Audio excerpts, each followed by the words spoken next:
Welcome to Story Haven. Please relax. Remember to like, subscribe, and enjoy.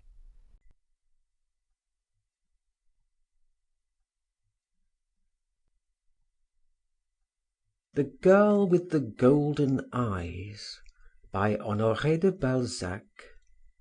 Translated by Ellen Marriage. Section 1. One of those sights in which most horror is to be encountered is surely the general aspect of the Parisian populace. A people fearful to behold, gaunt, yellow, tawny.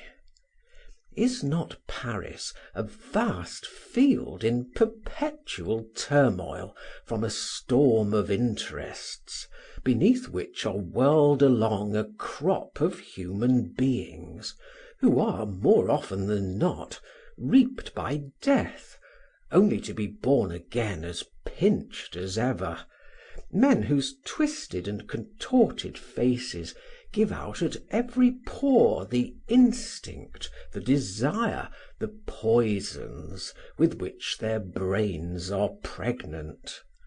Not faces so much as masks, masks of weakness, masks of strength, masks of misery, masks of joy, masks of hypocrisy.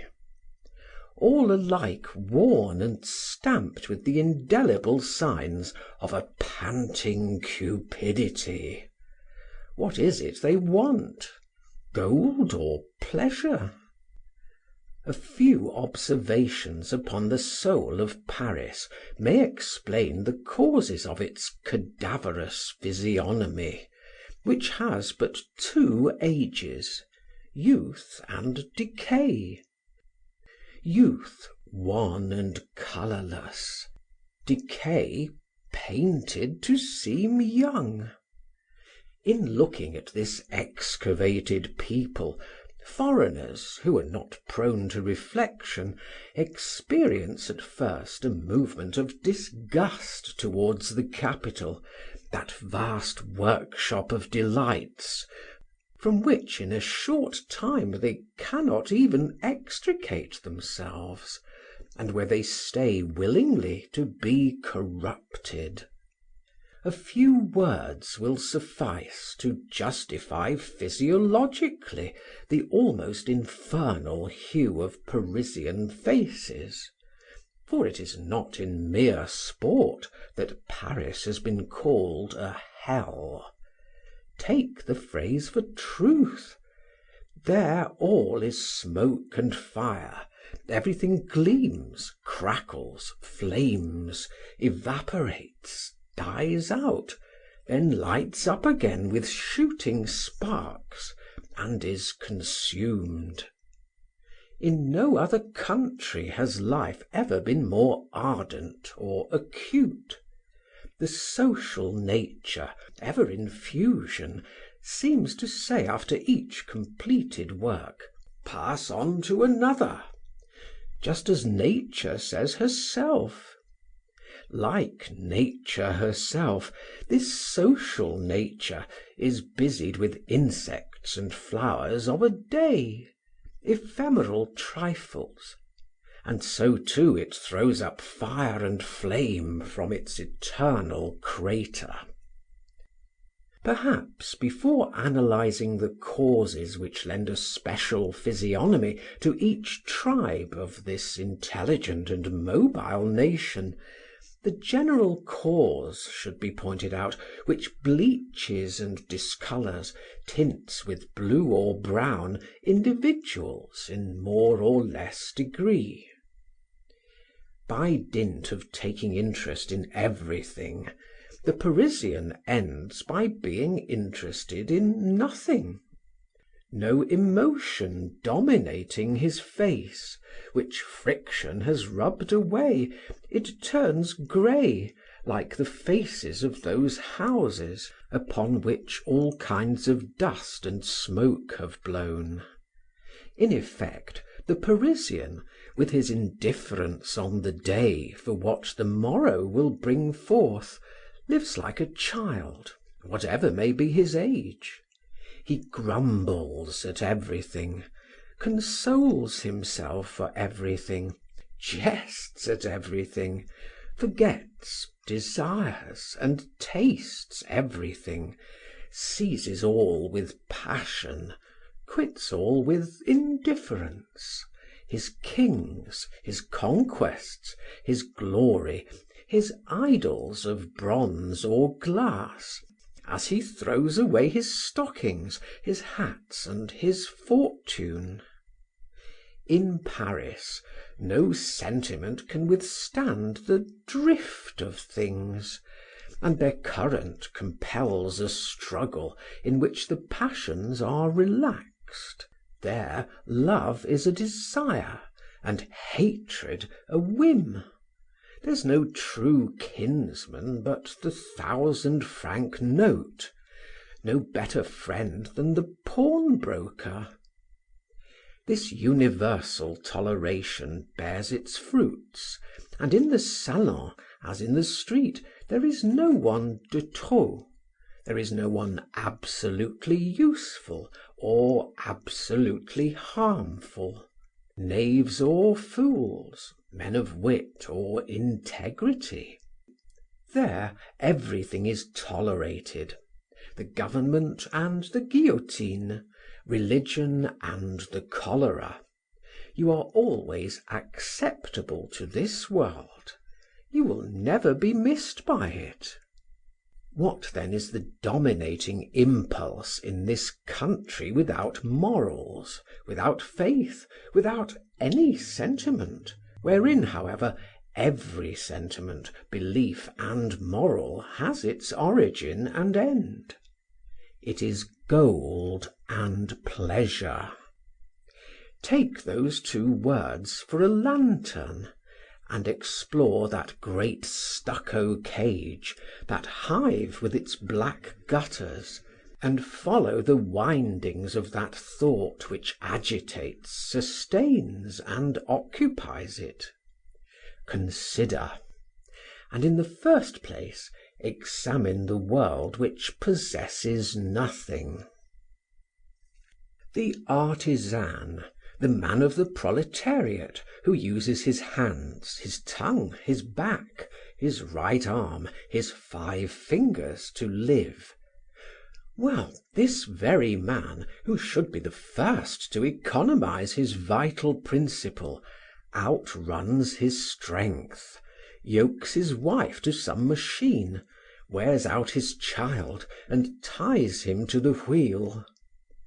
The manufacturer, or I know not what secondary thread which sets in motion all these folk who with their foul hands mould and gild porcelain, sew coats and dresses, beat out iron, turn wood and steel, weave hemp, festoon crystal, imitate flowers, work woolen things, break in horses, dress harness, carve in copper, paint carriages, blow glass, corrode the diamond, polish metals, turn marble into leaves, labor on pebbles, deck out thought, tinge, bleach, or blacken everything.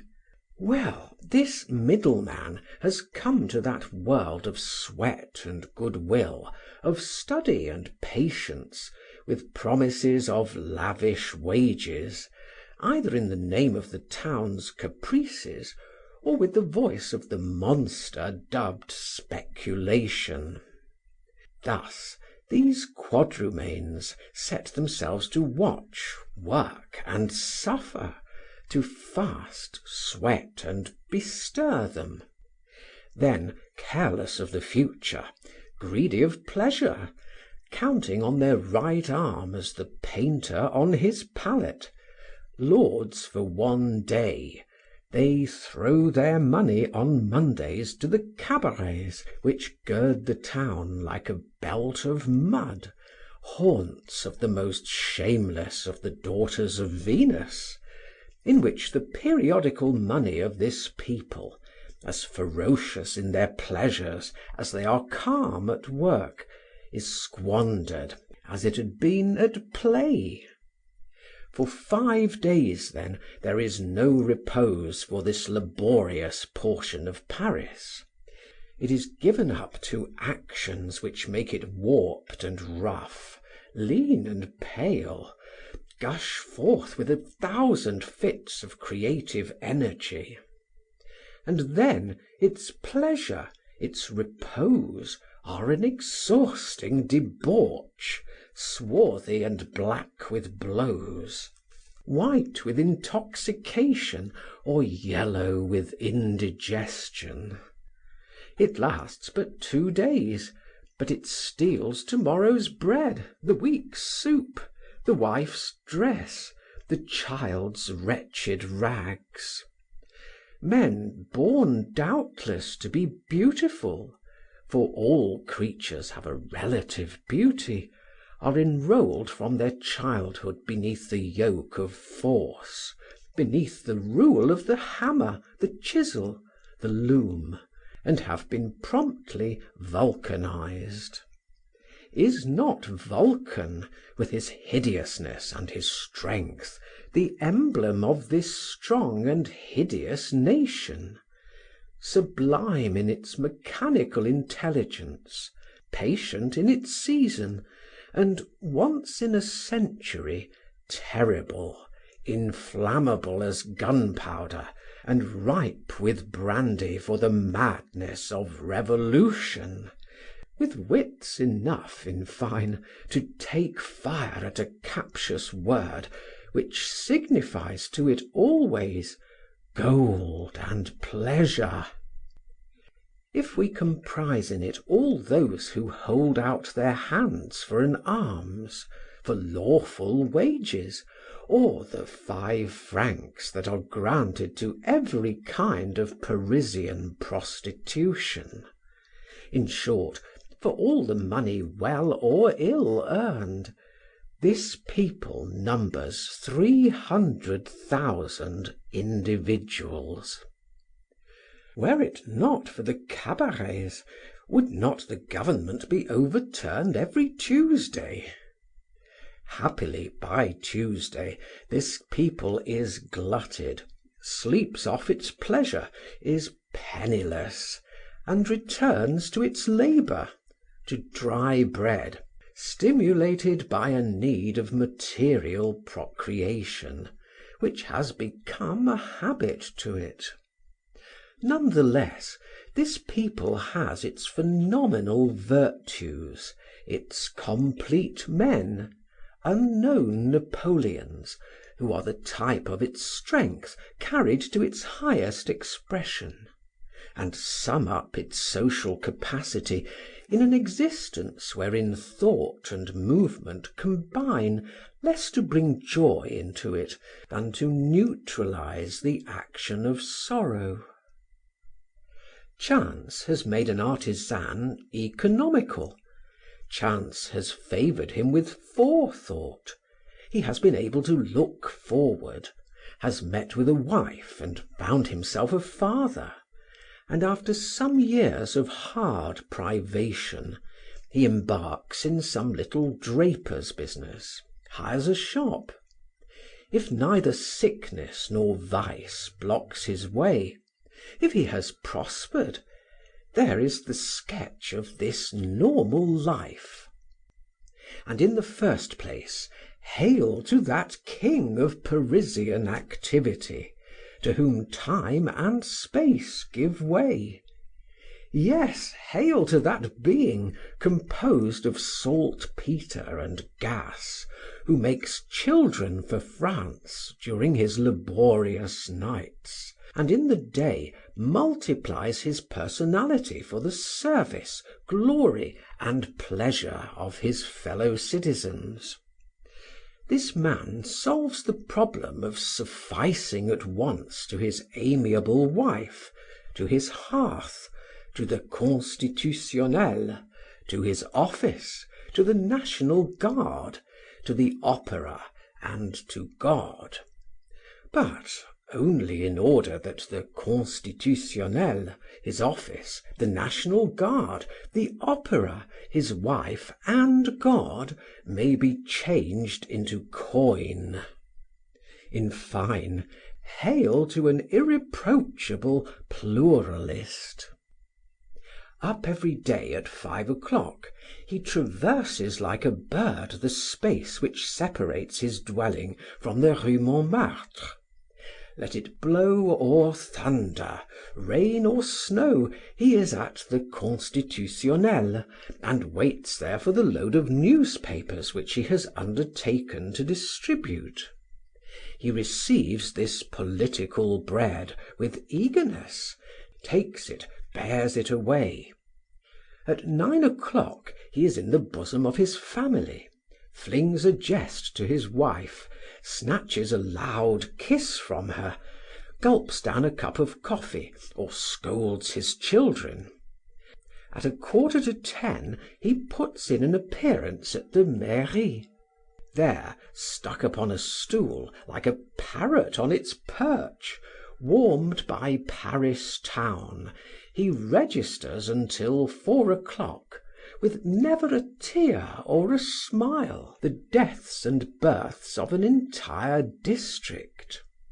The sorrow, the happiness of the parish flow beneath his pen, as the essence of the Constitutionnel travelled before upon his shoulders.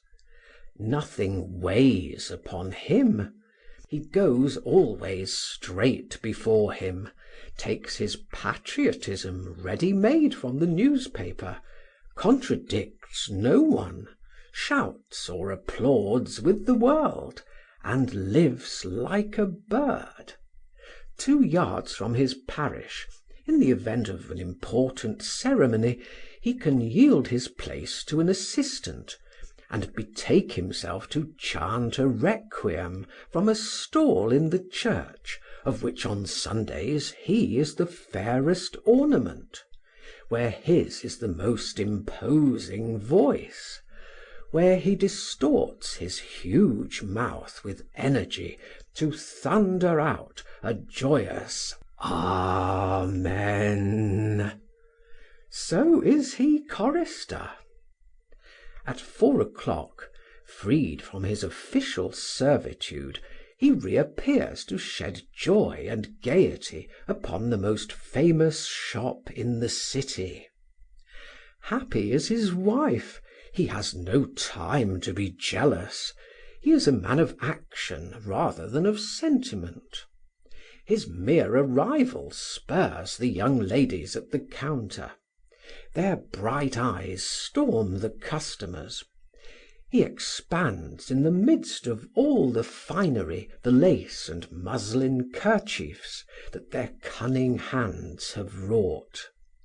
Or again, more often still, before his dinner he waits on a client, copies the page of a newspaper, or carries to the doorkeeper some goods that have been delayed. Every other day at 6 he is faithful to his post.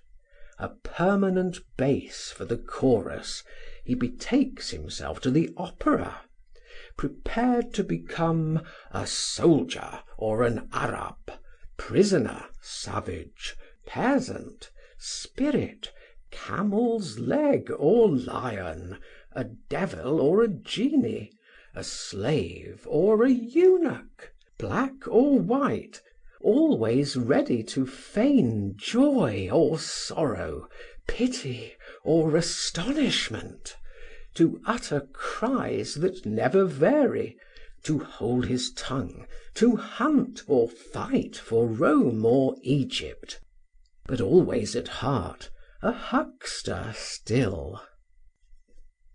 At midnight he returns, a man, the good husband, the tender father. He slips into the conjugal bed, his imagination still afire with the elusive forms of the operatic nymphs, and so turns to the profit of conjugal love the world's depravities, the voluptuous curves of Taglione's leg. And finally, if he sleeps apace, and hurries through his slumber as he does his life. This man sums up all things: history, literature, politics, government, religion, military science. Is he not a living encyclopaedia, a grotesque atlas, ceaselessly in motion like Paris itself, and knowing not repose? He is all legs. No physiognomy could preserve its purity amid such toils. Perhaps the artisan who dies at 30, an old man, his stomach tanned by repeated doses of brandy, will be held, according to certain leisured philosophers, to be happier than the huckster is. The one perishes in a breath, and the other by degrees. From his 8 industries, from the labour of his shoulders, his throat, his hands, from his wife and his business, the one derives, as from so many farms, children, some thousands of francs, and the most laborious happiness that has ever diverted the heart of man. This fortune and these children, or the children who sum up everything for him, become the prey of the world above, to which he brings his ducats and his daughter or his son reared at college, who with more education than his father raises higher his ambitious gaze. Often the son of a retail tradesman would fain be something in the state. Ambition of that sort carries on our thought to the second Parisian sphere. Go up one story, then, and descend to the entresol, or climb down from the attic and remain on the 4th floor. In fine, penetrate into the world which has possessions. The same result. Wholesale merchants and their men, people with small banking accounts and much integrity, rogues and catspaws, clerks old and young, sheriff's clerks, barristers' clerks, solicitors' clerks, in fine, all the working, thinking, and speculating members of that lower middle class which honeycombs the interests of Paris and watches over its granary, accumulates the coin, stores the products that the proletariat have made, preserves the fruits of the south, the fishes, the wine from every sun-favoured hill, which stretches its hands over the Orient, and takes from it the shawls that the Russ and the Turk despise, which harvests even from the Indies, crouches down in expectation of a sale, greedy of profit, which discounts bills, turns over and collects all kinds of securities, holds all Paris in its hand, watches over the fantasies of children, spies out the caprices and the vices of mature age, sucks money out of disease. Even so, if they drink no brandy like the artisan, nor wallow in the mire of debauch, all equally abuse their strength, immeasurably strain their bodies and their minds alike, are burned away with desires, devastated with the swiftness of the pace. In their case, the physical distortion is accomplished beneath the whip of interests, beneath the scourge of ambitions, which torture the educated portion of this monstrous city, Just as in the case of the proletariat, it is brought about by the cruel seesaw of the material elaborations perpetually required from the despotism of the aristocratic "I will." Here too, then, in order to obey that universal master, pleasure or gold, they must devour time, hasten time, find more than 24 hours in the day and night, waste themselves, slay themselves, and purchase 2 years of unhealthy repose with 30 years of old age. Only the working man dies in hospital when the last term of his stunted growth expires, whereas the man of the middle class is set upon living and lives on, but in a state of idiocy. You will meet him with his worn, flat old face, with no light in his eyes, with no strength in his limbs, dragging himself with a dazed air along the boulevard, the belt of his Venus, of his beloved city. What was his want? The sabre of the National Guard, a permanent stock-pot, a decent plot in Père Lachaise, and for his old age a little gold honestly earned. His Monday is on Sunday, his rest a drive in a hired carriage, a country excursion during which his wife and children glut themselves merrily with dust, or bask in the sun. His dissipation is at the restaurateur's, whose poisonous dinner has won renown, or at some family ball where he suffocates till midnight. Some fools are surprised at the phantasmagoria of the monads which they see with the aid of the microscope in a drop of water.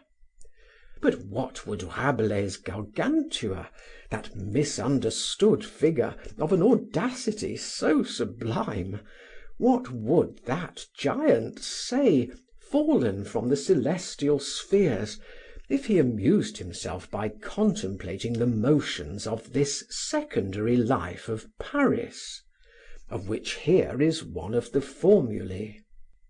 Have you seen one of those little constructions, cold in summer and with no other warmth than a small stove in winter, placed beneath the vast copper dome which crowns the Halle au Blé?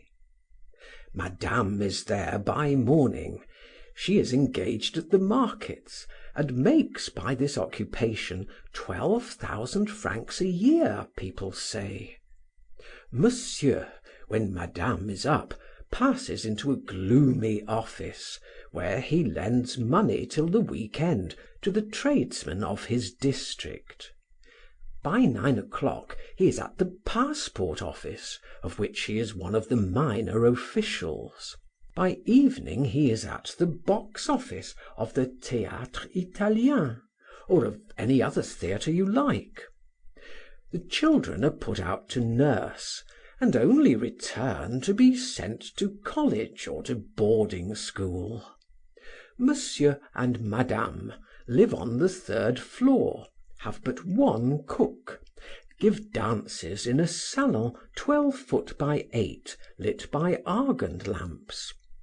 But they give 150,000 francs to their daughter, and retire at the age of 50, an age where they begin to show themselves on the balcony of the opera, in a fiacre at Longchamp, or on sunny days in faded clothes on the boulevard, the fruit of all this sowing, respected by their neighbors, in good odor with the government, connected with the upper middle classes.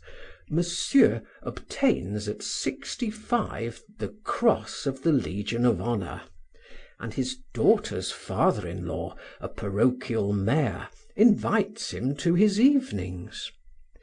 These lifelong labours, then, are for the good of the children, whom these lower middle classes are inevitably driven to exalt. Thus each sphere directs all its efforts towards the sphere above it.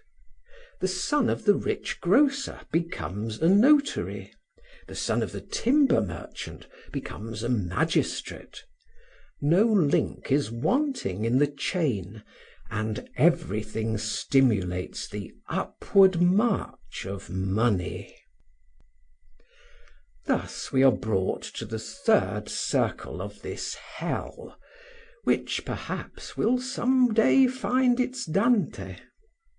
In this third social circle, a sort of Parisian belly, in which the interests of the town are digested, and where they are condensed into the form known as business, there moves and agitates, as by some acrid and bitter intestinal process, the crowd of lawyers, doctors, notaries, counsellors, business men, bankers, big merchants, speculators, and magistrates. Here are to be found even more causes of moral and physical destruction than elsewhere. These people, almost all of them, live in unhealthy offices, in fetid antechambers, in little barred dens, and spend their days bowed down beneath the weight of affairs. They rise at dawn to be in time, not to be left behind, to gain all or not to lose, to overreach a man or his money, to open or wind up some business, to take advantage of some fleeting opportunity, to get a man hanged or set him free. They infect their horses, they overdrive and age and break them, like their own legs, before their time. Time is their tyrant.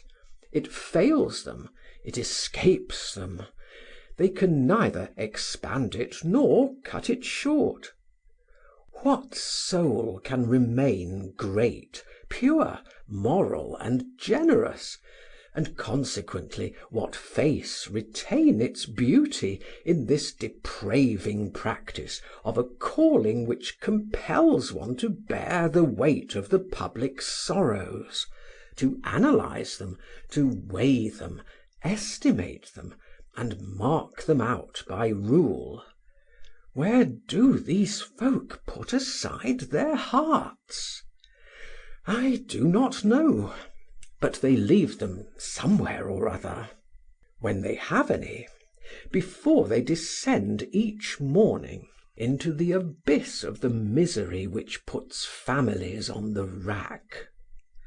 For them there is no such thing as mystery. They see the reverse side of society, whose confessors they are, and despise it. Then, whatever they do, according to their contact with corruption, they either are horrified at it and grow gloomy, or else, out of lassitude or some secret compromise, espouse it.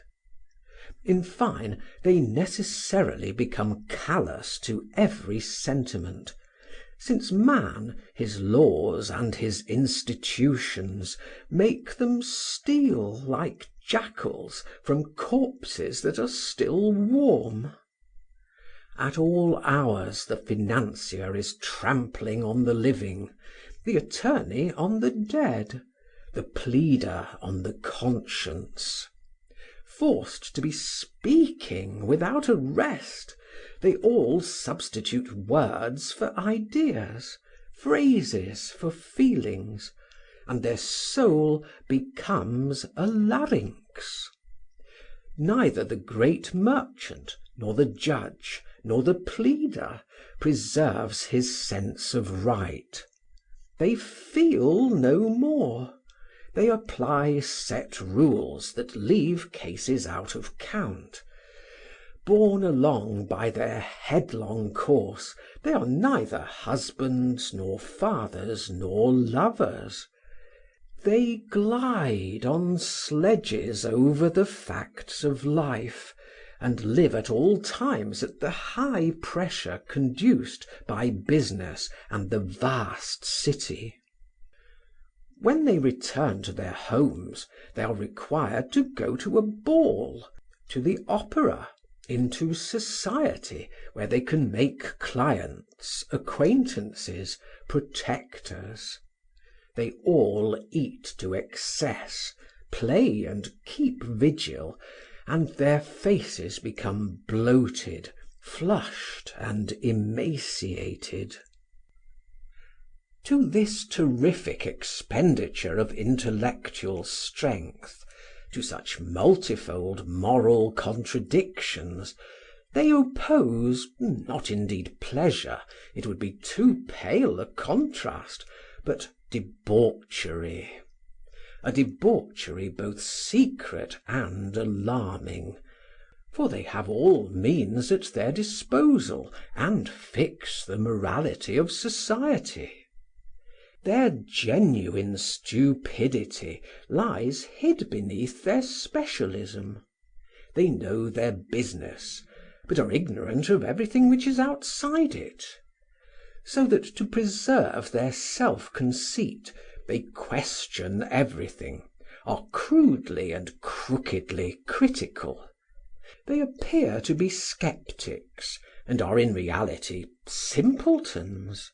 They swamp their wits in interminable arguments. Almost all conveniently adopt social, literary, or political prejudices to do away with the need of having opinions, just as they adapt their conscience to the standard of the code or the tribunal of commerce.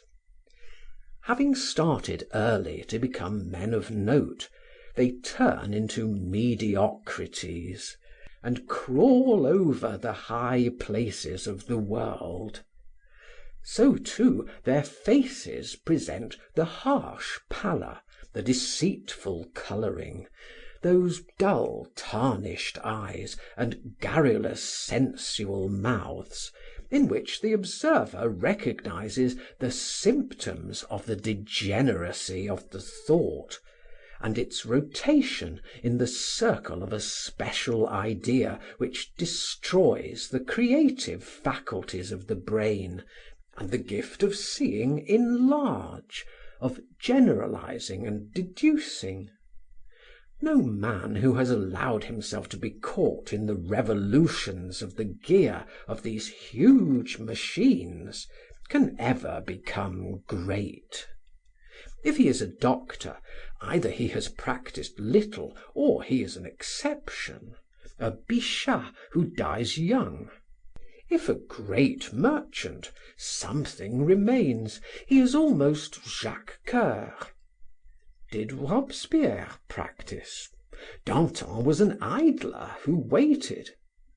But who, moreover, has ever felt envious of the figures of Danton and Robespierre, however lofty they were? These men of affairs, par excellence, attract money to them, and hoard it in order to ally themselves with aristocratic families. If the ambition of the working man is that of the small tradesman, here too are the same passions. The type of this class might be either an ambitious bourgeois, who after a life of privation and continual scheming passes into the council of state as an ant passes through a chink, or some newspaper editor, jaded with intrigue, whom the king makes a peer of France, perhaps to revenge himself on the nobility, or some notary become mayor of his parish, all people crushed with business, who, if they attain their end, are literally killed in its attainment. In France, the usage is to glorify wigs. Napoleon, Louis XVI, the great rulers alone have always wished for young men to fulfill their projects. Above this sphere, the artist world exists. But here too, the faces stamped with the seal of originality are worn, nobly indeed, but worn, fatigued, nervous. Harassed by a need of production, outrun by their costly fantasies, worn out by devouring genius, hungry for pleasure, the artists of Paris would all regain by excessive labor what they have lost by idleness, and vainly seek to reconcile the world and glory, money and art. To begin with, the artist is ceaselessly panting under his creditors. His necessities beget his debts, and his debts require of him his nights. After his labor, his pleasure. The comedian plays till midnight, studies in the morning, rehearses at noon. The sculptor is bent before his statue. The journalist is a marching thought, like the soldier when at war. The painter who is the fashion is crushed with work. The painter with no occupation, if he feels himself to be a man of genius, gnaws his entrails. Competition, rivalry, calumny assail talent. Some in desperation plunge into the abyss of vice. Others die young and unknown because they have discounted their future too soon. Few of these figures, originally sublime, remain beautiful. On the other hand, the flagrant beauty of their heads is not understood. An artist's face is always exorbitant. It is always above or below the conventional lines of what fools call the beau idéal. What power is it that destroys them? Passion. Every passion in Paris resolves into two terms: gold and pleasure. Now, do you not breathe again? Do you not feel air and space purified? Here is neither labor nor suffering. The soaring arch of gold has reached the summit. From the lowest gutters, where its stream commences, from the little shops where it is stopped by puny coffer dams, from the heart of the counting houses and great workshops, where its volume is that of ingots, gold, in the shape of dowries and inheritances, guided by the hands of young girls or the bony fingers of age, courses towards the aristocracy, where it will become a blazing, expansive stream.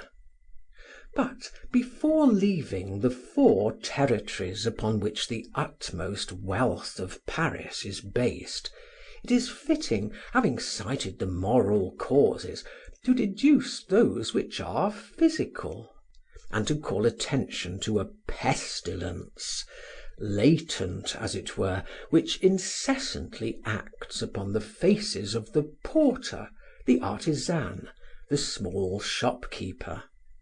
To point out a deleterious influence, the corruption of which equals that of the Parisian administrators who allow it so complacently to exist.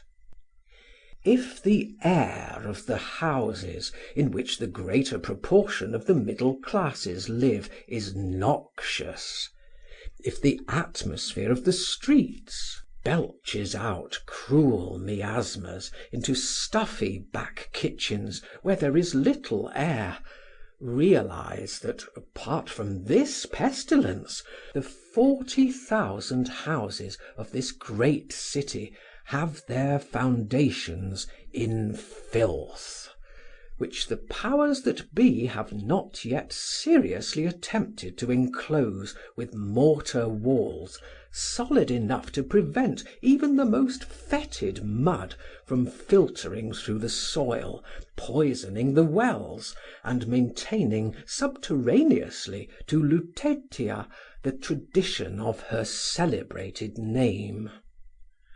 Half of Paris sleeps amidst the putrid exhalations of courts and streets and sewers.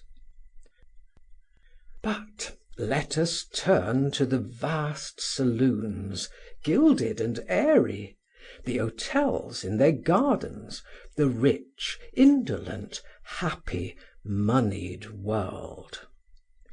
There the faces are lined and scarred with vanity. There nothing is real. To seek for pleasure, is it not to find ennui?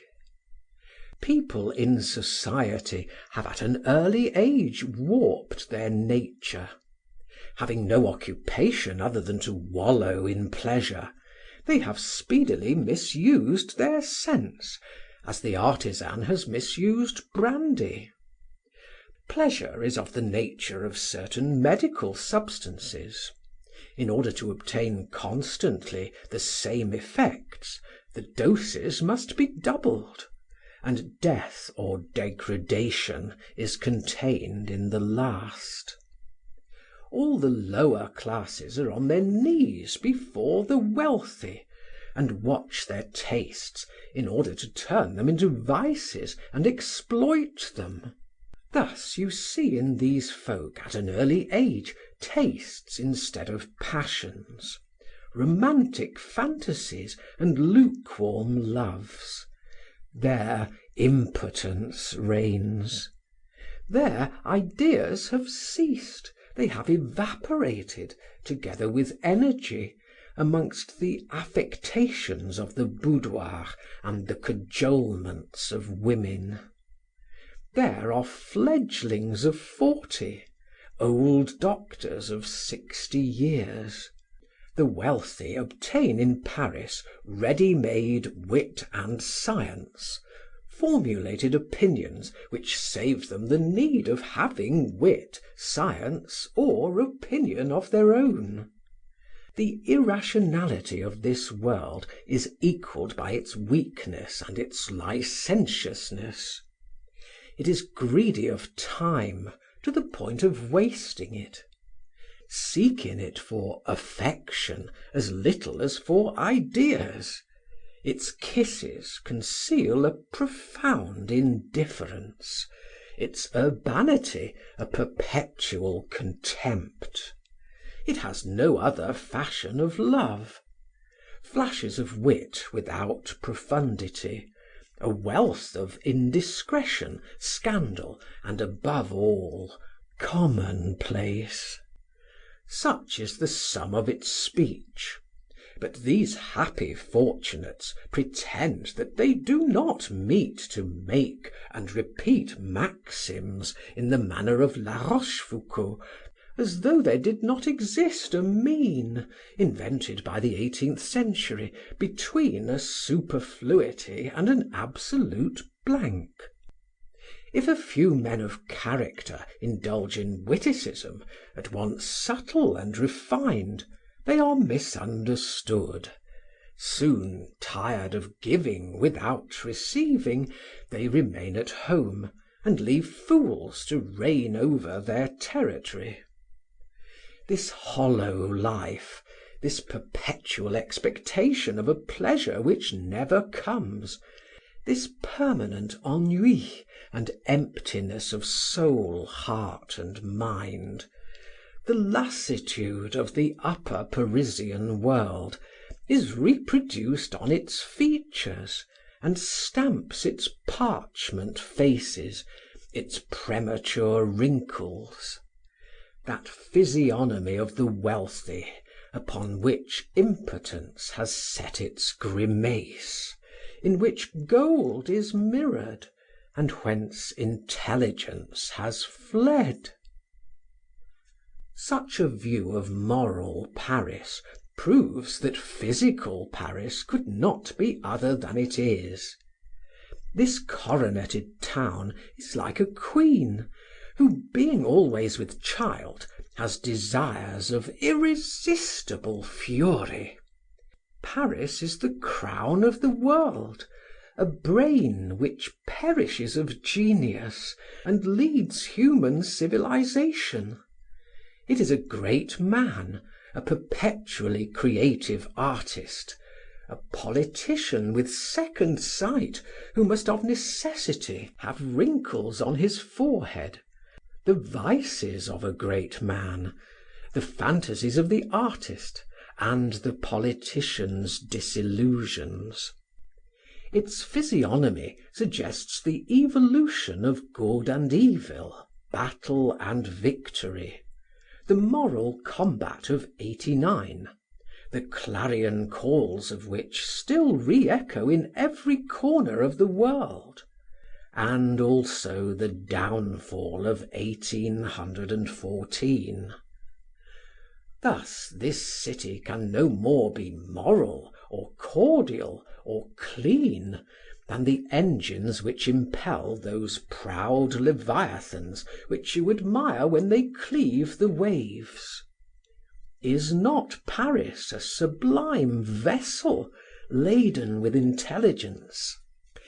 Yes, her arms are one of those oracles which fatality sometimes allows. The city of Paris has her great mast, all of bronze, carved with victories, and for watchman, Napoleon.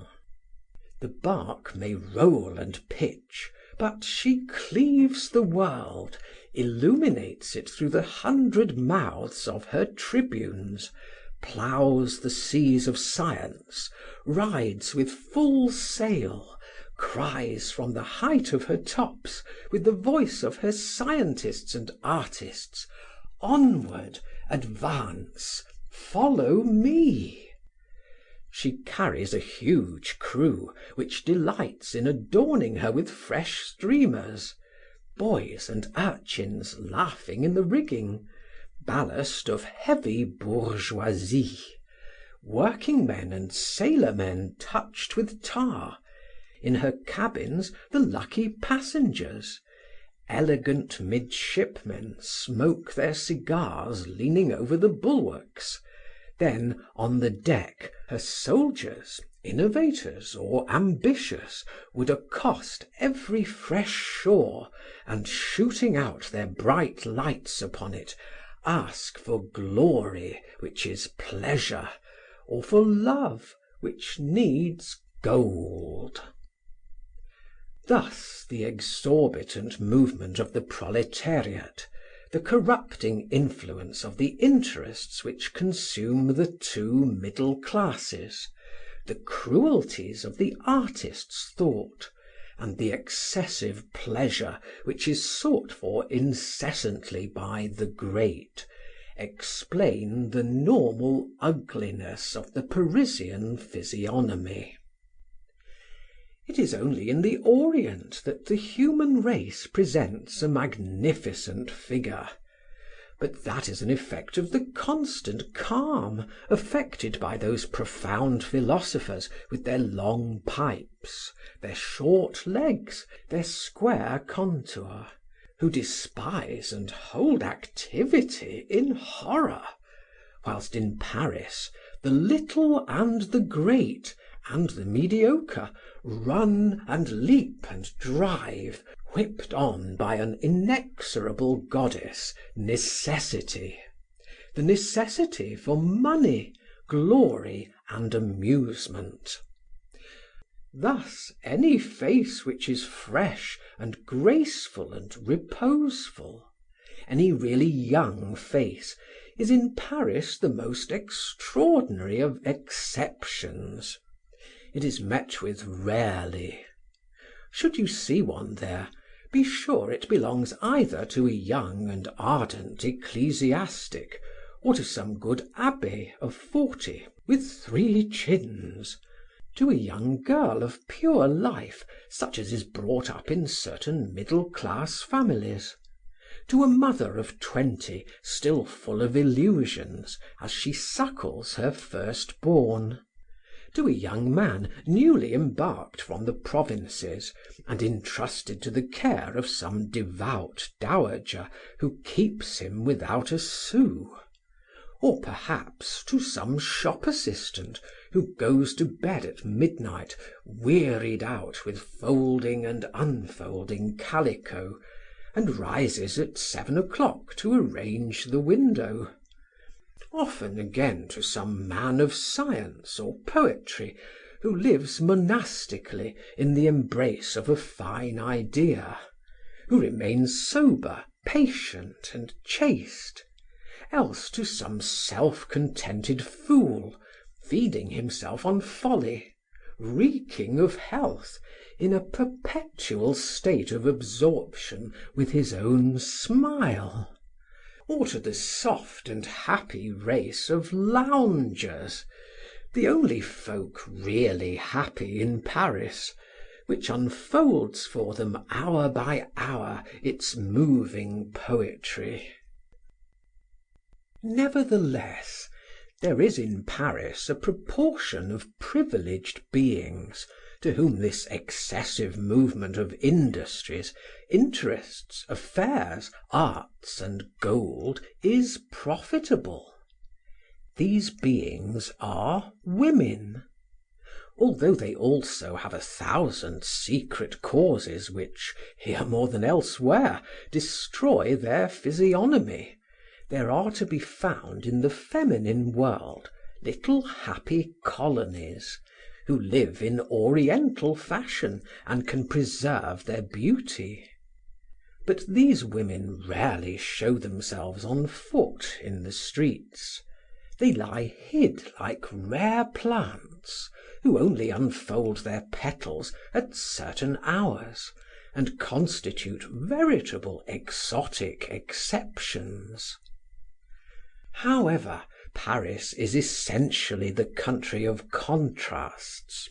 If true sentiments are rare there, there also are to be found, as elsewhere, noble friendships and unlimited devotion.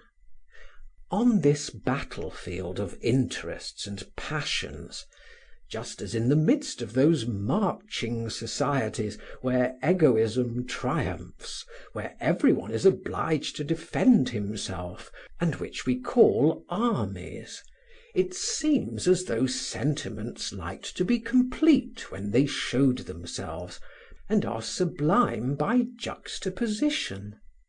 So it is with faces. In Paris one sometimes sees in the aristocracy, set like stars, the ravishing faces of young people, the fruit of quite exceptional manners and education. To the youthful beauty of the English stock they unite the firmness of southern traits, the fire of their eyes, a delicious bloom on their lips, the lustrous black of their soft locks, a white complexion, a distinguished cast of features, render them the flowers of the human race, magnificent to behold against the mass of other faces, worn, old, wrinkled, and grimacing.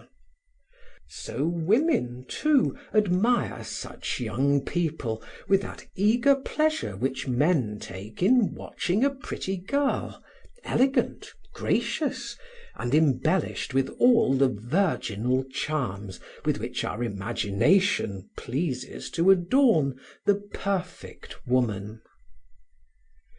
If this hurried glance at the population of Paris has enabled us to conceive the rarity of a Raphaelesque face, and the passionate admiration which such an one must inspire at the first sight, the prime interest of our history will have been justified. Quod erat demonstrandum. If one may be permitted to apply scholastic formulae to the science of manners. End of section 1.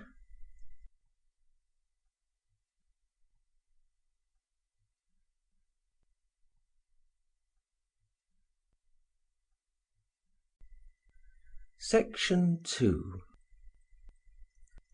Upon one of those fine spring mornings, when the leaves, although unfolded, are not yet green, when the sun begins to gild the roofs, and the sky is blue, when the population of Paris issues from its cells to swarm along the boulevard, glides like a serpent of 1,000 coils through the Rue de la Paix towards the Tuileries, saluting the hymeneal magnificence which the country puts on.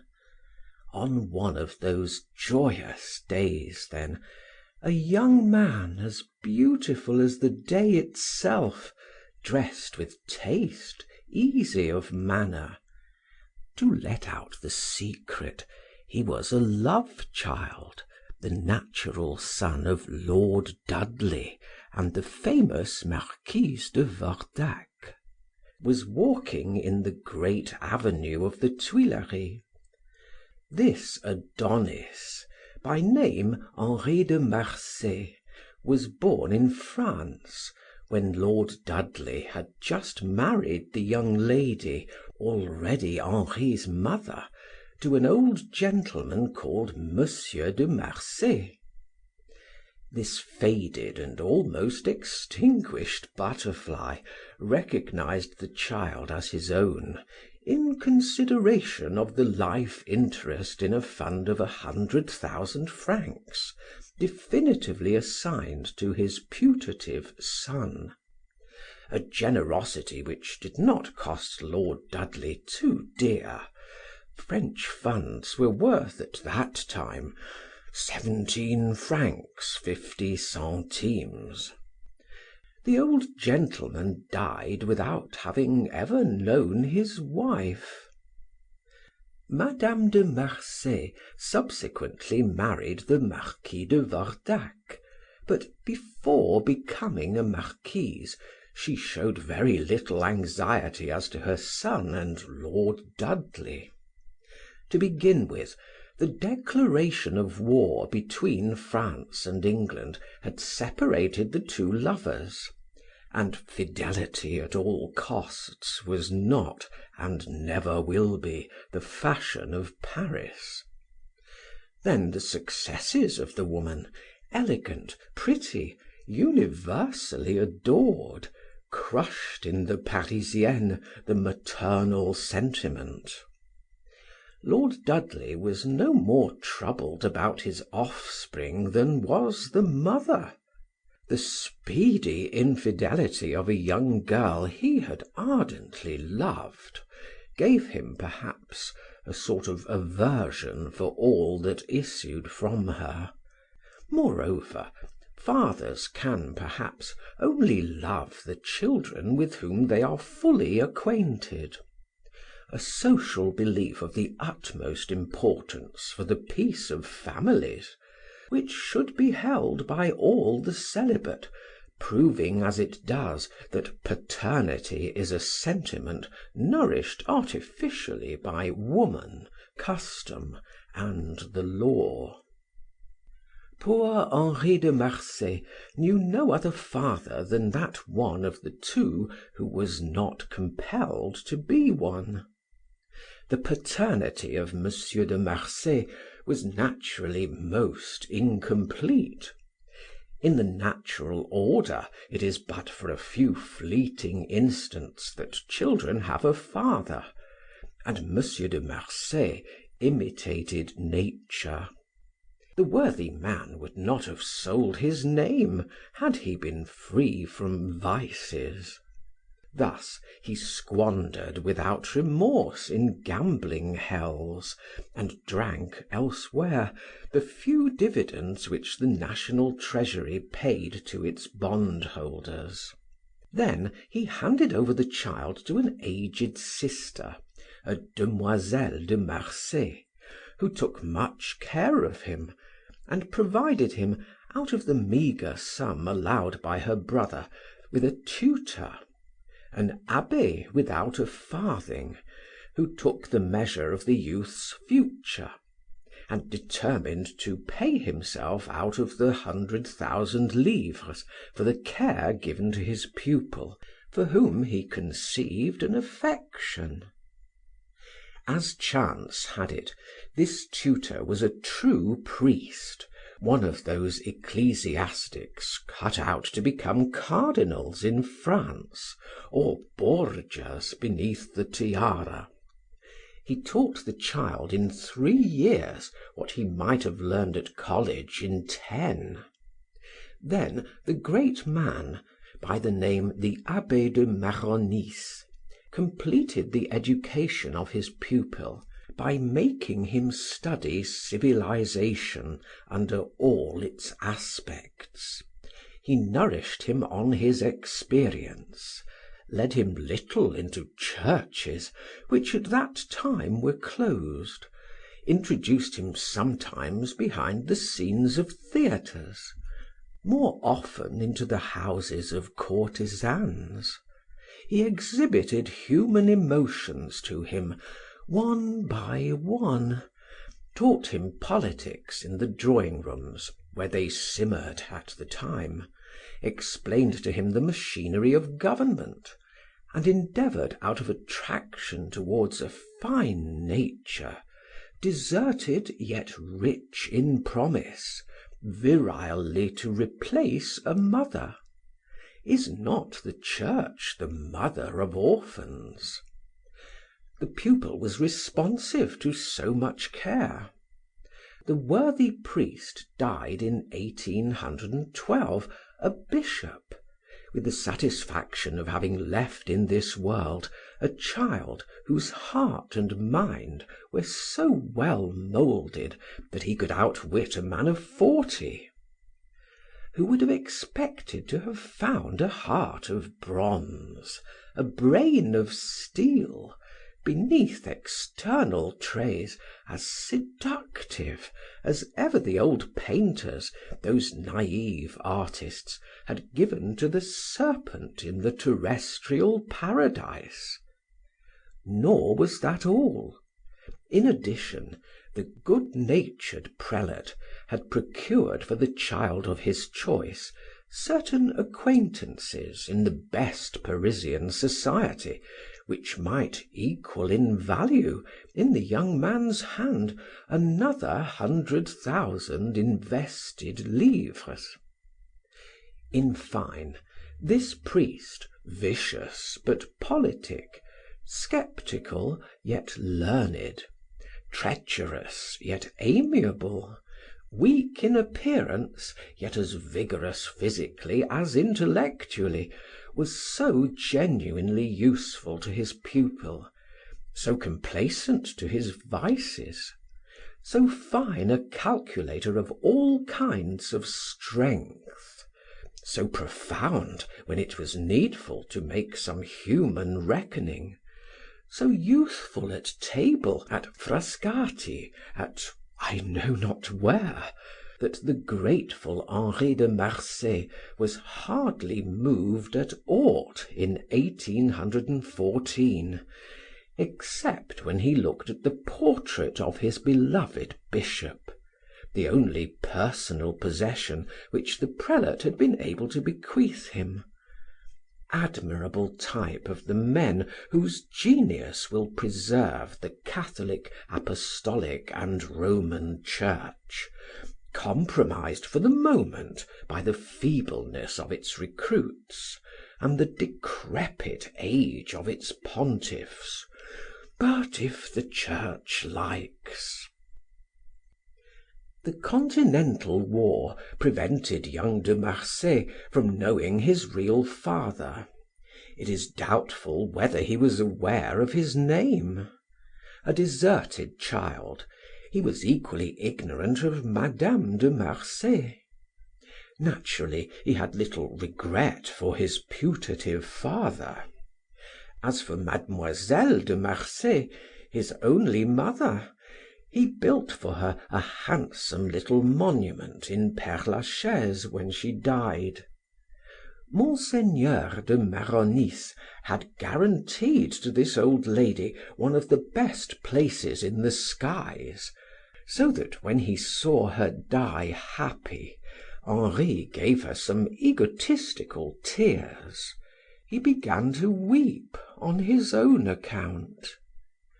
Observing this grief, the abbe dried his pupil's tears, bidding him observe that the good woman took her snuff most offensively, and was becoming so ugly and deaf and tedious that he ought to return thanks for her death.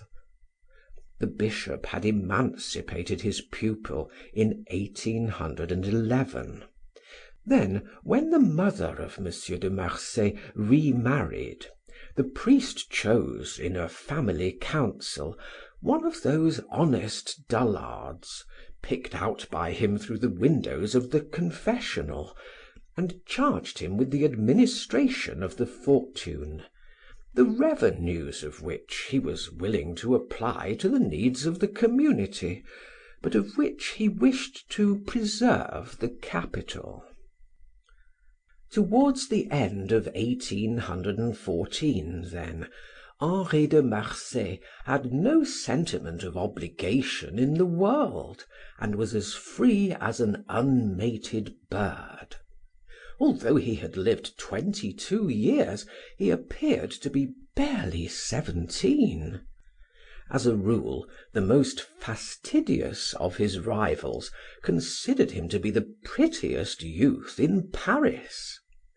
From his father, Lord Dudley, he had derived a pair of the most amorously deceiving blue eyes; from his mother, the bushiest of black hair; from both, pure blood, the skin of a young girl, a gentle and modest expression, a refined and aristocratic figure, and beautiful hands.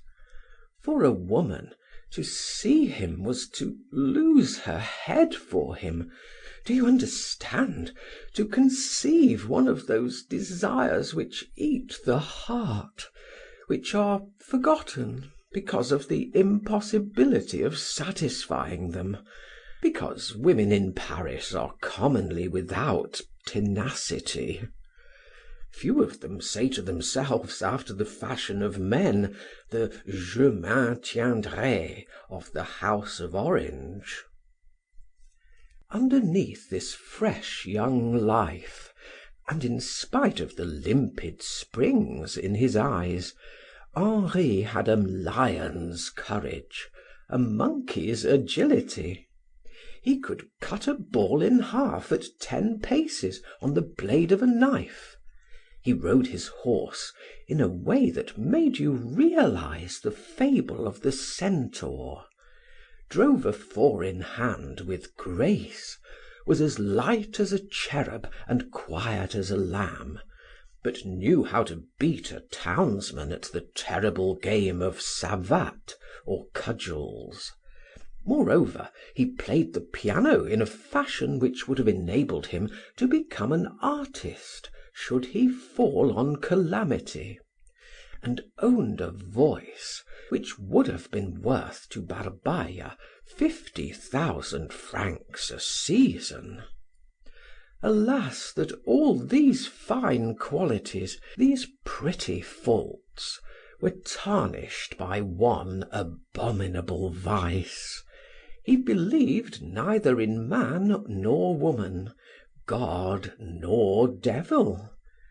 capricious nature had commenced by endowing him, a priest had completed the work.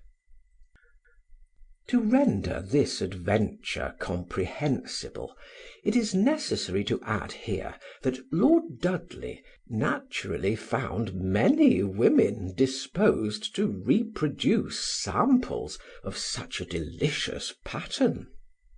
His second masterpiece of this kind was a young girl named Euphemie, born of a Spanish lady reared in Havana, and brought to Madrid with a young Creole woman of the Antilles, and with all the ruinous tastes of the colonies, but fortunately married to an old and extremely rich Spanish noble, Don Hijos, Marquis de San Real, who, since the occupation of Spain by French troops, had taken up his abode in Paris, and lived in the Rue Saint Lazare. As much from indifference as from any respect for the innocence of youth, Lord Dudley was not in the habit of keeping his children informed of the relations he created for them in all parts. That is a slightly inconvenient form of civilization. It has so many advantages that we must overlook its drawbacks in consideration of its benefits. Lord Dudley, to make no more words of it, came to Paris in 1816 to take refuge from the pursuit of English justice, which protects nothing oriental except commerce. The exiled lord, when he saw Henri, asked who that handsome young man might be. Then, upon hearing the name, "Ah, it is my son. What a pity," he said. Such was the story of the young man who, about the middle of the month of April, 1815, was walking indolently up the broad avenue of the Tuileries, after the fashion of all those animals who, knowing their strength, pass along in majesty and peace. Middle class matrons turned back naively to look at him again. Other women, without turning round, waited for him to pass again, and engraved him in their minds that they might remember in due season that fragrant face, which would not have disadorned the body of the fairest among themselves. "What are you doing here on Sunday?" said the Marquis de Ronquerolles to Henri as he passed. "There's a fish in the net," answered the young man. This exchange of thoughts was accomplished by means of two significant glances, without it appearing that either de Ronquerolles or de Marsay had any knowledge of the other. The young man was taking note of the passers by with that promptitude of eye and ear which is peculiar to the Parisian, who seems at first to see and hear nothing, but who sees and hears all. At that moment, a young man came up to him and took him familiarly by the arm, saying to him, "How are you, my dear de Marsay?" "Extremely well," de Marsay answered, with that air of apparent affection which, amongst the young men of Paris, proves nothing, either for the present or the future. In effect, the youth of Paris resemble the youth of no other town. They may be divided into two classes: the young man who has something and the young man who has nothing, or the young man who thinks and he who spends.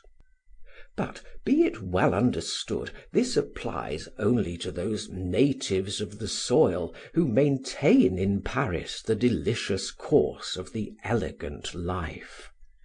There exist as well plenty of other young men, but they are children who are late in conceiving Parisian life, and who remain its dupes. They do not speculate, they study, they fag, as the others say. Finally, there are to be found besides certain young people, rich or poor, who embrace careers and follow them with a single heart. They are somewhat like the Emile of Rousseau, of the flesh of citizens, and they never appear in society. The diplomatic impolitely dub them fools. Be they that or no, they augment the number of those mediocrities beneath the yoke of which France is bowed down. They are always there, always ready to bungle public or private concerns with the dull trowel of their mediocrity, bragging of their impotence, which they count for conduct and integrity. This sort of social prizemen infests the administration, the army, the magistracy, the chambers, the courts. They diminish and level down the country, and constitute in some manner, in the body politic, a lymph which infects it and renders it flabby. These honest folk call men of talent immoral or rogues. If such rogues require to be paid for their services, at least their services are there, whereas the other sort do harm, and are respected by the mob, but happily for France, elegant youth stigmatizes them ceaselessly under the name of louts.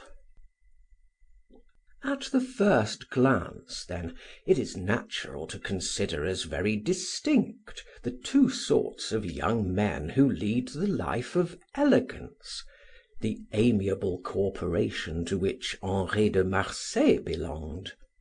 But the observer who goes beyond the superficial aspect of things is soon convinced that the difference is purely moral, and that nothing is so deceptive as this pretty outside. Nevertheless, all alike take precedence over everybody else, speak rightly or wrongly of things, of men, literature, and the fine arts, have ever in their mouth the pit and Cobourg of each year, interrupt a conversation with a pun, turn into ridicule science and the savant, despise all things which they do not know or which they fear, set themselves above all by constituting themselves the supreme judges of all. They would all hoax their fathers and be ready to shed crocodile tears upon their mothers' breasts. But generally they believe in nothing, blaspheme women, or play at modesty, and in reality are led by some old woman or an evil courtesan. They are all equally eaten to the bone with calculation, with depravity, with a brutal lust to succeed, and if you plumbed for their hearts, you would find in all a stone. In their normal state they have the prettiest exterior, stake their friendship at every turn, are captivating alike. The same badinage dominates their ever-changing jargon. They seek for oddity in their toilette, glory in repeating the stupidities of such and such actor who is in fashion, and commence operations, it matters not with whom, with contempt and impertinence, in order to have, as it were, the first move in the game, but woe betide him who does not know how to take a blow on one cheek for the sake of rendering two. They resemble, in fine, that pretty white spray which crests the stormy waves. They dress and dance, dine and take their pleasure on the day of Waterloo, in the time of cholera or revolution. Finally, their expenses are all the same, but here the contrast comes in. Of this fluctuating fortune, so agreeably flung away, some possess the capital for which the others wait. They have the same tailors, but the bills of the latter are still to pay.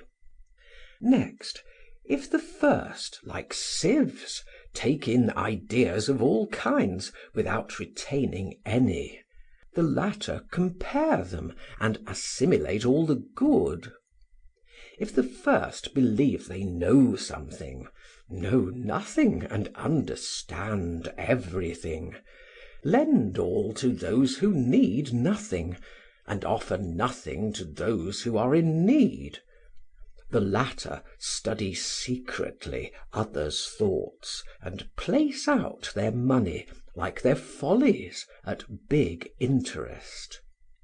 The one class have no more faithful impressions, because their soul, like a mirror worn from use, no longer reflects any image. The others economize their senses and life, even while they seem, like the first, to be flinging them away broadcast. The first, on the faith of a hope, devote themselves without conviction to a system which has wind and tide against it, but they leap upon another political craft when the first goes adrift. The second take the measure of the future, sound it, and see in political fidelity what the English see in commercial integrity, an element of success.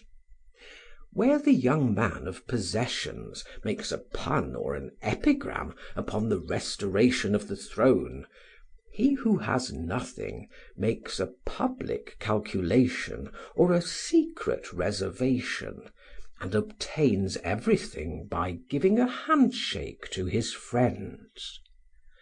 The one deny every faculty to others, look upon all their ideas as new, as though the world had been made yesterday.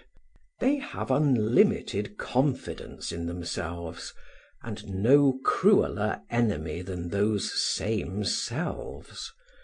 But the others are armed with an incessant distrust of men, whom they estimate at their value, and are sufficiently profound to have one thought beyond their friends, whom they exploit. Then of evenings, when they lay their heads on their pillows, they weigh men as a miser weighs his gold pieces. The one are vexed at aimless impertinence, and allow themselves to be ridiculed by the diplomatic, who make them dance for them by pulling what is the main string of these puppets, their vanity. Thus a day comes when those who had nothing have something, and those who had something have nothing. The latter look at their comrades who have achieved positions as cunning fellows. Their hearts may be bad, but their heads are strong. "He is very strong," is the supreme praise accorded to those who have attained quibuscumque viis, political rank, a woman or a fortune. Amongst them are to be found certain young men who play this role by commencing with having debts. Naturally, these are more dangerous than those who play it without a farthing.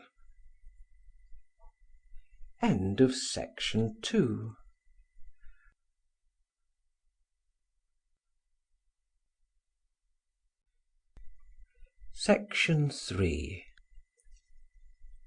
The young man who called himself a friend of Henri de Marsay was a rattle-head who had come from the provinces, and whom the young men then in fashion were teaching the art of running through an inheritance.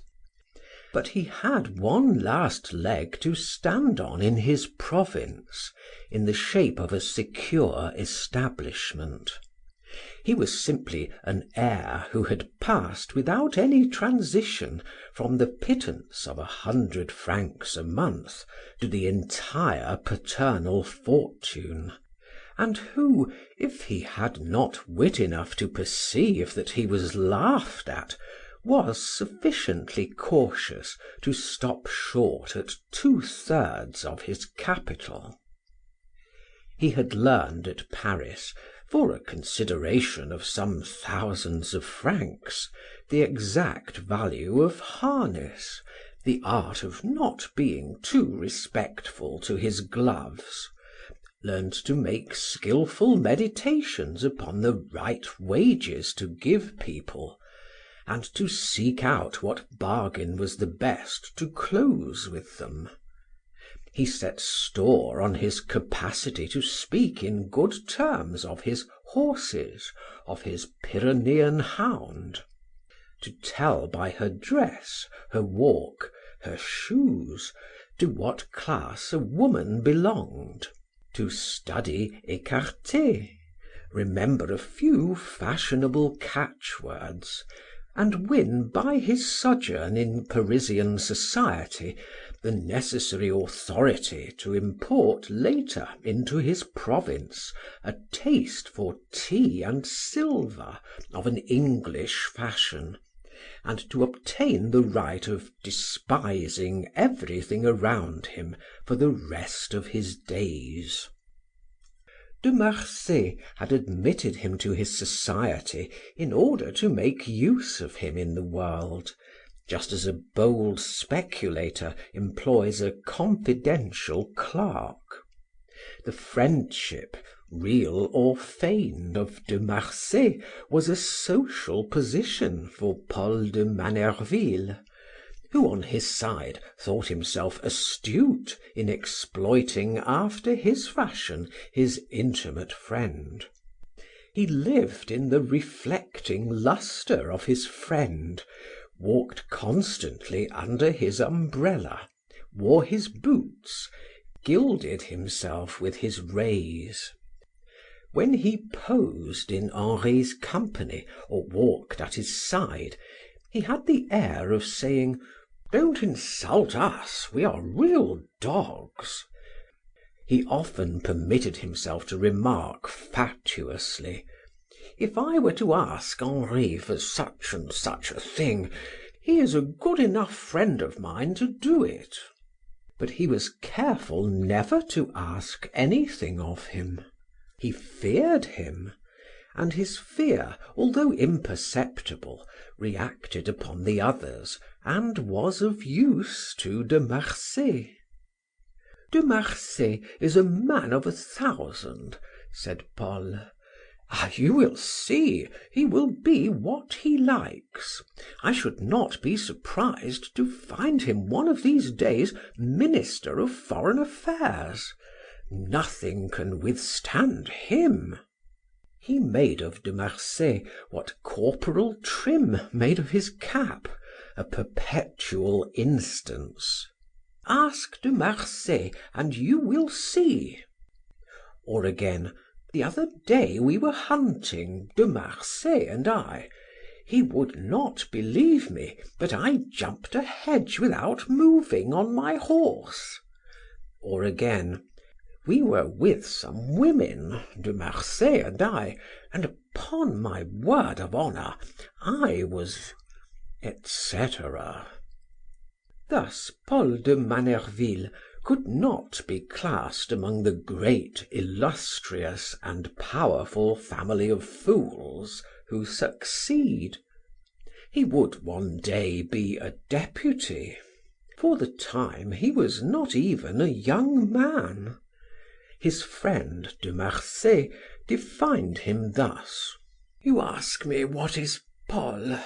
Paul? Why, Paul de Manerville." "I am surprised, my dear fellow," he said to De Marsay, "to see you here on a Sunday." "I was going to ask you the same question." "Is it an intrigue?" "An intrigue? Bah! I can mention it to you without compromising my passion. Besides, a woman who comes to the Tuileries on Sundays is of no account, aristocratically speaking." "Hold your tongue then, or I shall tell you nothing. Your laugh is too loud, you will make people think that we have lunched too well. Last Thursday, here on the Terrasse des Feuillants, I was walking along, thinking of nothing at all, but when I got to the gate of the Rue de Castiglione, by which I intended to leave, I came face to face with a woman, or rather a young girl, who, if she did not throw herself at my head, stopped short less, I think, from human respect than from one of those movements of profound surprise which affect the limbs, creep down the length of the spine, and cease only in the sole of the feet, to nail you to the ground. I have often produced effects of this nature, a sort of animal magnetism, which becomes enormously powerful when the relations are reciprocally precise. But, my dear fellow, this was not stupefaction, nor was she a common girl. Morally speaking, her face seemed to say, "What, is it you, my ideal, the creation of my thoughts, of my morning and evening dreams? What, are you there? Why this morning? Why not yesterday? Take me, I am thine," etc. Good, I said to myself, another one. Then I scrutinize her.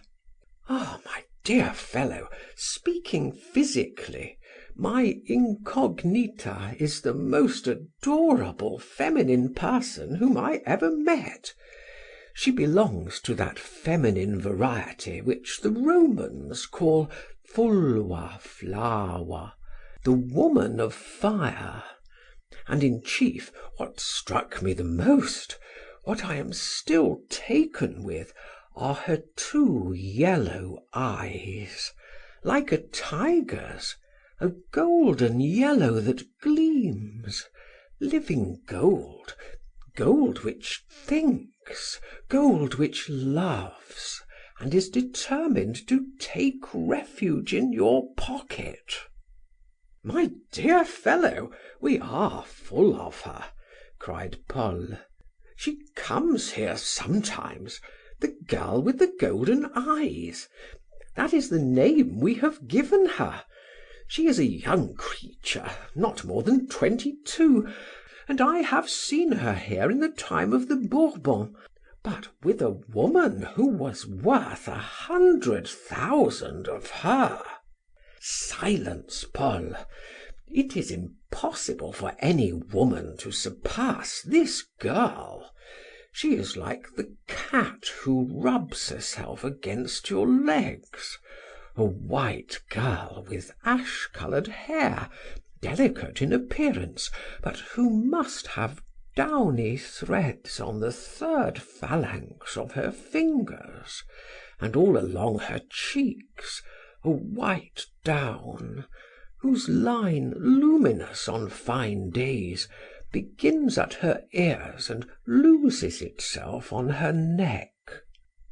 Ah, the other, my dear de Marsay, she has black eyes which have never wept, but which burn, black eyebrows which meet and give her an air of hardness, contradicted by the compact curve of her lips, on which the kisses do not stay, lips burning and fresh, a Moorish colour that warms a man like the sun. But upon my word of honour, she is like you. You flatter her. A firm figure, the tapering figure of a corvette built for speed, which rushes down upon the merchant vessel with French impetuosity, which grapples with her and sinks her at the same time. After all, my dear fellow, answered de Marsay, what has that got to do with me, since I have never seen her? Ever since I have studied women, my incognita is the only one whose virginal bosom, whose ardent and voluptuous forms, have realized for me the only woman of my dreams. Of my dreams! She is the original of that ravishing picture called La Femme caressant sa chimère, the warmest, the most infernal inspiration of the genius of antiquity, a holy poem prostituted by those who have copied it for frescoes and mosaics, for a heap of bourgeois who see in this gem nothing more than a gewgaw, and hang it on their watch chains, whereas it is the whole woman, an abyss of pleasure into which one plunges and finds no end, whereas it is the ideal woman, to be seen sometimes in reality in Spain or Italy, almost never in France. Well, I have again seen this girl of the gold eyes, this woman caressing her chimera. I saw her on Friday. I had a presentiment that on the following day she would be here at the same hour. I was not mistaken. I have taken a pleasure in following her without being observed, in studying her indolent walk, the walk of the woman without occupation, but in the movements of which one divines all the pleasure that lies asleep. Well, she turned back again, she saw me, once more she adored me, once more trembled, shivered. It was then I noticed the genuine Spanish duenna who looked after her, a hyena upon whom some jealous man has put a dress, a she-devil, well paid, no doubt, to guard this delicious creature. Ah, then the duenna made me deeper in love. I grew curious. On Saturday, nobody. And here I am to day, waiting for this girl whose chimera I am, asking nothing better than to pose as the monster in the fresco. There she is, said Paul. Everyone is turning round to look at her. The unknown blushed, her eyes shone. She saw Henri, she shut them and passed by. You say that she notices you, cried Paul facetiously. The duenna looked fixedly and attentively at the two young men. When the unknown and Henri passed each other again, The young girl touched him, and with her hand pressed the hand of the young man. Then she turned her head and smiled with passion. But the duenna led her away very quickly to the gate of the Rue de Castiglione. The two friends followed the young girl, admiring the magnificent grace of the neck which met her head in a harmony of vigorous lines, and upon which a few coils of hair were tightly wound. The girl with the golden eyes had that well-knitted, arched, slender foot which presents so many attractions to the dainty imagination. Moreover, she was shod with elegance and wore a short skirt.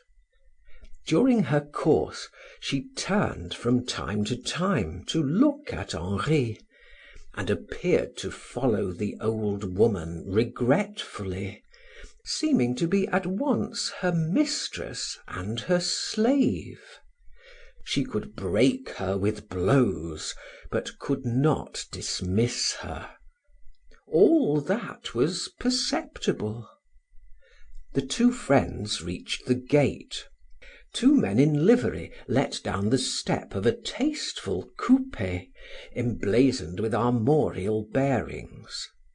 The girl with the golden eyes was the first to enter it, took her seat at the side where she could be best seen when the carriage turned, put her hand on the door, and waved her handkerchief in the duenna's despite. In contempt of what might be said by the curious, the handkerchief cried to Henri openly, "Follow me." "Have you ever seen a handkerchief better thrown?" said Henri to Paul de Manerville. Then, observing a fiacre on the point of departure, having just set down a fare, he made a sign to the driver to wait. "Follow that carriage, notice the house and the street where it stops. You shall have 10 francs. Paul, adieu." The cab followed the coupe. The coupe stopped in the Rue Saint Lazare, before one of the finest houses of the neighborhood. End of section 3.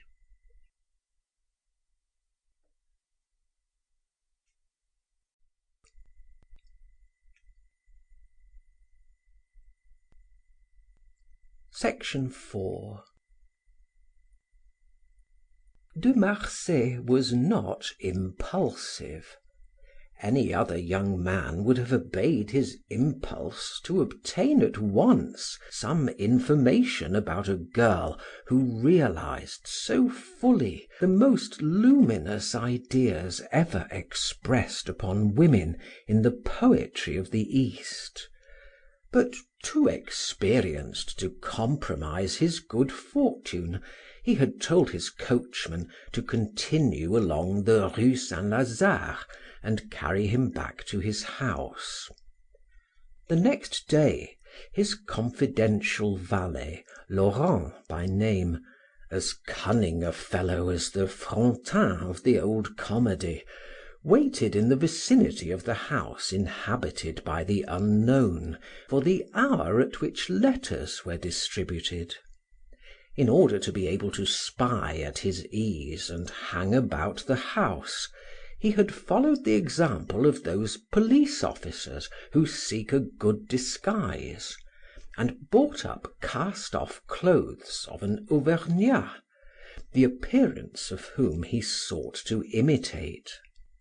When the postman who went the round of the Rue Saint Lazare that morning passed by, Laurent feigned to be a porter unable to remember the name of a person to whom he had to deliver a parcel, and consulted the postman. Deceived at first by appearances, this personage, so picturesque in the midst of Parisian civilization, informed him that the house in which the girl with the golden eyes dwelt belonged to Don Hijos, Marquis de San Real, grandee of Spain. Naturally, it was not with the Marquis that the Auvergnat was concerned. "My parcel," he said, "is for the Marquise." "She is away," replied the postman. "Her letters are forwarded to London." "Then the Marquise is not a young girl who—" "Ha!" said the postman, interrupting the valet de chambre and observing him attentively. "You are as much a porter as I'm." Laurent chinked some pieces of gold before the functionary, who began to smile. "Come, here's the name of your quarry," he said, taking from his leather wallet a letter bearing a London stamp, upon which the address to Mademoiselle Paquita Valdes, Rue Saint-Lazare, Hotel San Real, Paris, was written in long, fine characters, which spoke of a woman's hand. "Could you tap a bottle of Chablis with a few dozen oysters and a filet sauté with mushrooms to follow it?" said Laurent, who wished to win the postman's valuable friendship. "At 9:30, when my round is finished. Where?" "At the corner of the Rue de la Chaussée d'Antin and the Rue Neuve des Mathurins, at the Puy Sans Vin," said Laurent. "Hark ye, my friend," said the postman, when he rejoined the valet an hour after this encounter, "if your master is in love with the girl, he's in for a famous task. I doubt you'll not succeed in seeing her. In the 10 years that I've been postman in Paris, I have seen plenty of different kinds of doors, but I can tell you, and no fear of being called a liar by any of my comrades, there never was a door so mysterious as Monsieur de Saint Real's. No one can get into the house without the Lord knows what counterword. And notice, it has been selected on purpose between a courtyard and a garden to avoid any communication with other houses. The porter is an old Spaniard who never speaks a word of French, but peers at people as Vidocq might to see if they are not thieves. If a lover, a thief, or you, I make no comparisons, could get the better of this first wicket, well, in the first hall, which is shut by a glazed door, you would run across a butler surrounded by lackeys, an old joker more savage and surly even than the porter. If anyone gets past the porter's lodge, my butler comes out, waits for you at the entrance, and puts you through a cross-examination like a criminal. That has happened to me, a mere postman. He took me for an eavesdropper in disguise, he said, laughing at his nonsense. As for the servants, don't hope to get aught out of them. I think they are mutes. No one in the neighborhood knows the color of their speech. I don't know what wages they can pay them to keep them from talk and drink. The fact is, they are not to be got at, whether because they are afraid of being shot, or that they have some enormous sum to lose in the case of an indiscretion. If your master is fond enough of Mademoiselle Paquita Valdes to surmount all these obstacles, he certainly won't triumph over Dona Concha Marialva, the duenna who accompanies her, and would put her under her petticoats sooner than leave her. The two women look as if they were sewn to one another. All that you say, worthy postman, went on Laurent, after having drunk off his wine, confirms me in what I have learned before. Upon my word, I thought they were making fun of me. The fruiterer opposite told me that of nights they let loose dogs whose food is hung up on stakes just out of their reach. These cursed animals think, therefore, that any one likely to come in has designs on their victuals, and would tear one to pieces. You will tell me one might throw them down pieces, but it seems they have been trained to touch nothing except from the hand of the porter. The porter of the Baron de Nucingen, whose garden joins at the top that of the Hotel San Real, tell me the same thing, replied the postman. Good, my master knows him, said Laurent to himself. Do you know, he went on, leering at the postman, I serve a master who is a rare man, and if he took it into his head to kiss the sole of the foot of an empress, she would have to give in to him. If he had need of you, which is what I wish for you, for he is generous, could one count on you? Lord, Monsieur Laurent, my name is Moinot. My name is written exactly like moineau, magpie, Moinot, Moinot. Exactly, said Laurent. I live at number 11, Rue des Trois Frères, on the 5th floor, went on Moinot. I have a wife and 4 children. If what you want of me doesn't transgress the limits of my conscience and my official duties, you understand, I am your man. You are an honest fellow, said Laurent, shaking his hand. Paquita Valdes is no doubt the mistress of the Marquis de San Real, the friend of King Ferdinand. Only an old Spanish mummy of 80 years is capable of taking such precautions, said Henri, when his valet de chambre had related the result of his researches. Monsieur, said Laurent, unless he takes a balloon, no one can get into that hotel. You are a fool. Is it necessary to get into the hotel to have Paquita, when Paquita can get out of it? But, sir, the duenna. We will shut her up for a day or two, your duenna. So we shall have Paquita, said Laurent, rubbing his hands. Rascal, answered Henri. I shall condemn you to the concha if you carry your impudence so far as to speak so of a woman before she has become mine. Turn your thoughts to dressing me. I am going out. Henri remained for a moment plunged in joyous reflections.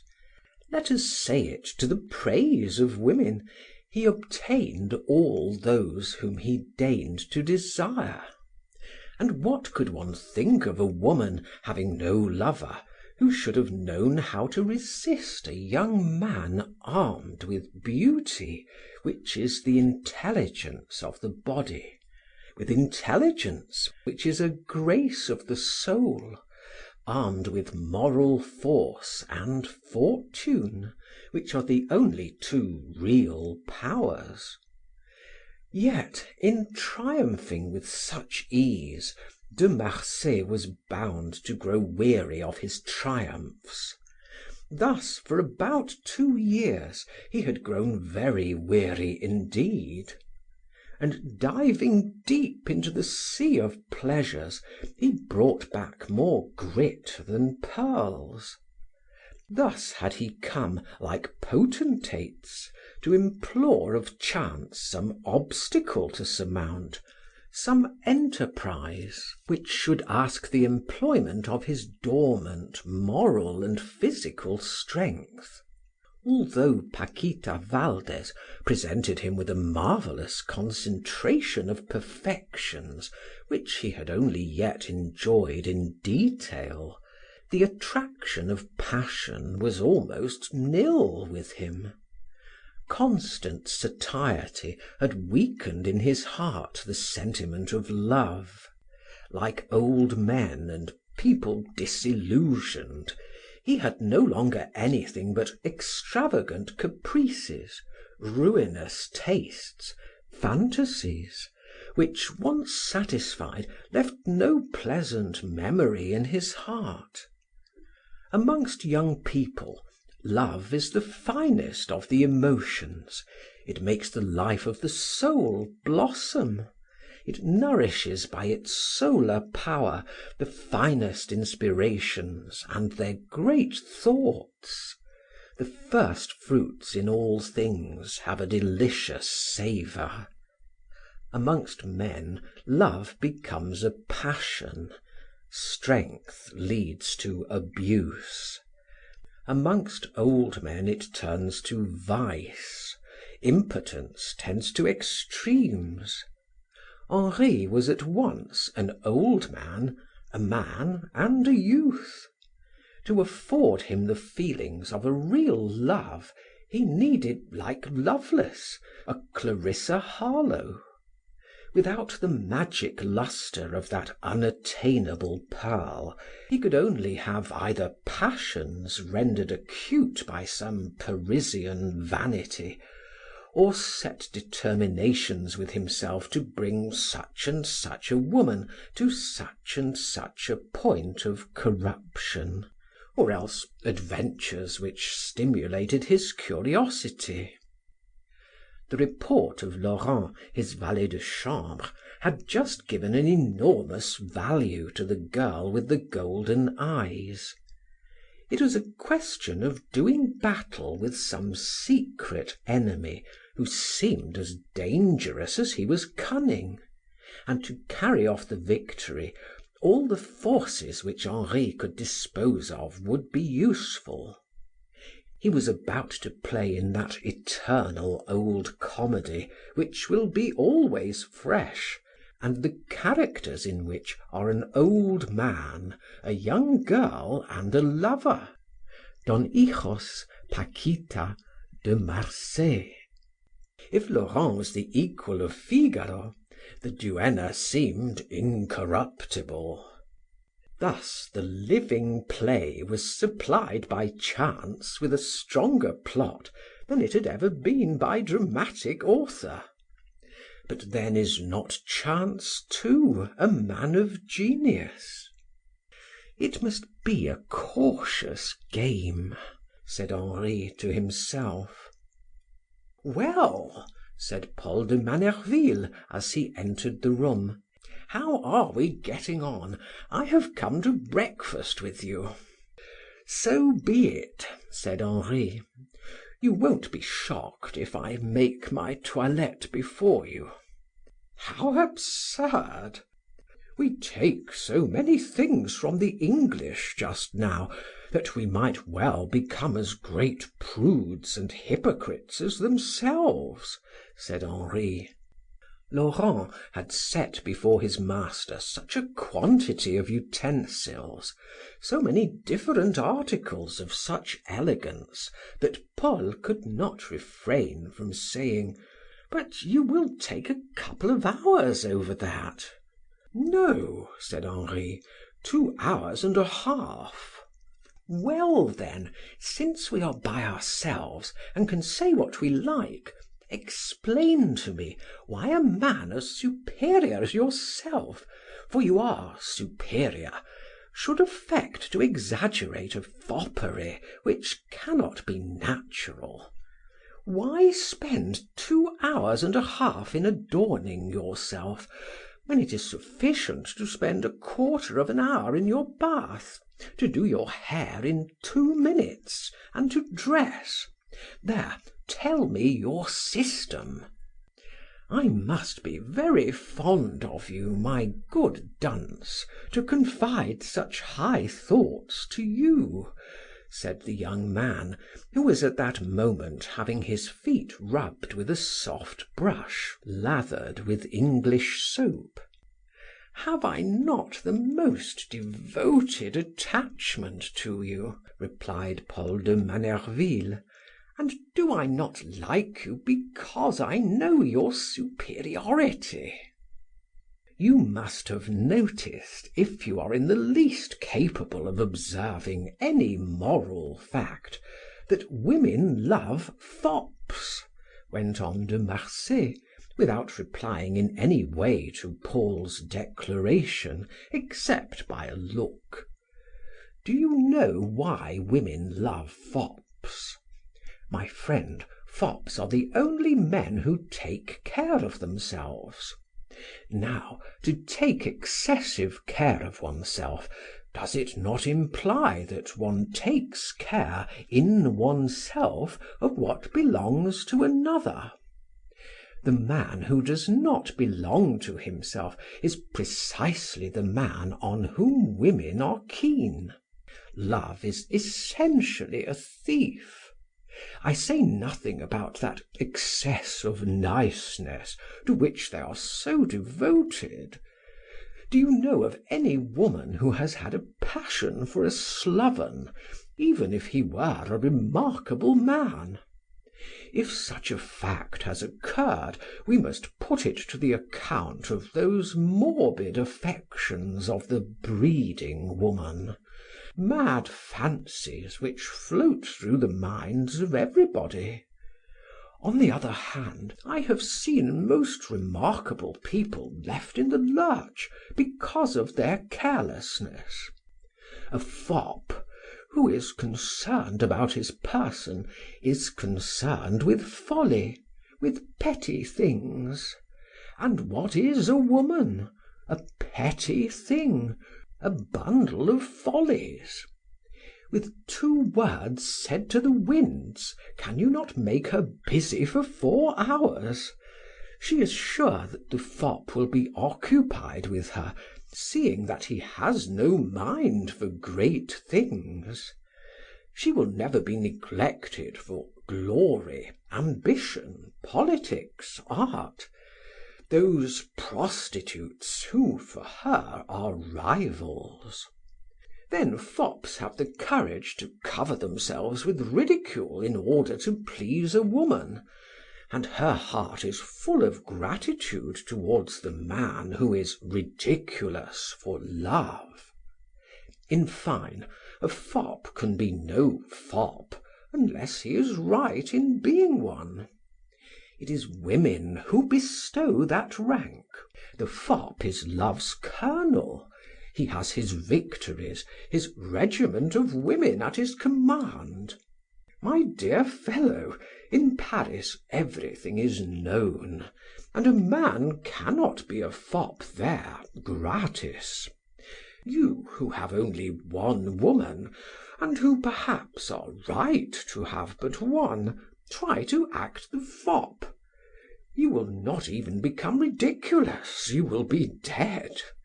You will become a foregone conclusion, one of those men condemned inevitably to do one and the same thing. You will come to signify folly as inseparably as M. de Lafayette signifies America, M. de Talleyrand diplomacy, Desaugiers song, M. de Ségur romance. If they once forsake their own line, people no longer attach any value to what they do. So foppery, my friend Paul, is the sign of an incontestable power over the female folk. A man who is loved by many women passes for having superior qualities, and then, poor fellow, it is a question who shall have him. But do you think it is nothing to have the right of going into a drawing room, of looking down at people from over your cravat or through your eyeglass, and of despising the most superior of men should he wear an old-fashioned waistcoat? Laurent, you are hurting me. After breakfast, Paul, we will go to the Tuileries and see the adorable girl with the golden eyes. End of section 4.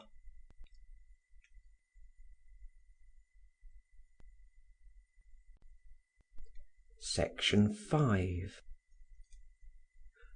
When, after making an excellent meal, the two young men had traversed the Terrasse des Feuillants and the broad walk of the Tuileries, they nowhere discovered the sublime Paquita Valdes, on whose account some 50 of the most elegant young men in Paris were to be seen, all scented, with their high scarfs, spurred and booted, riding, walking, talking, laughing, and damning themselves mightily.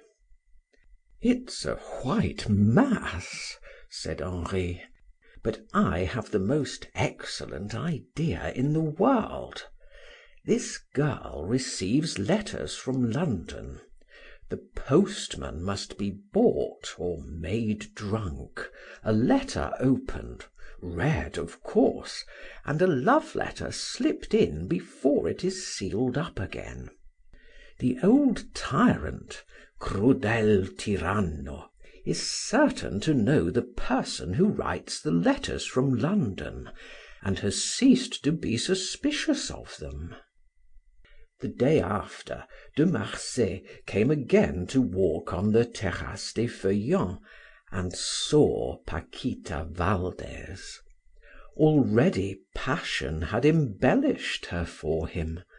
Seriously, he was wild for those eyes, whose rays seemed akin to those which the sun emits, and whose ardor set the seal upon that of her perfect body, in which all was delight. De Marsay was on fire to brush the dress of this enchanting girl as they passed one another in their walk, but his attempts were always vain. But at one moment, when he had repassed Paquita and the duenna, in order to find himself on the same side as the girl of the golden eyes, when he returned, Paquita, no less impatient, came forward hurriedly, and De Marsay felt his hand pressed by her in a fashion at once so swift and so passionately significant that it was as though he had received the emotions surged up in his heart. When the two lovers glanced at one another, Paquita seemed ashamed. She dropped her eyes lest she should meet the eyes of Henri, but her gaze sank lower to fasten on the feet and form of him whom women before the Revolution called their conqueror. "I am determined to make this girl my mistress," said Henri to himself. As he followed her along the terrace, in the direction of the Place Louis XV, he caught sight of the aged Marquis de San Real, who was walking on the arm of his valet, stepping with all the precautions due to gout and decrepitude. Dona Concha, who distrusted Henri, made Paquita pass between herself and the old man. "Oh, for you," said De Marsay to himself, casting a glance of disdain upon the duenna, "if one cannot make you capitulate, with a little opium one can make you sleep.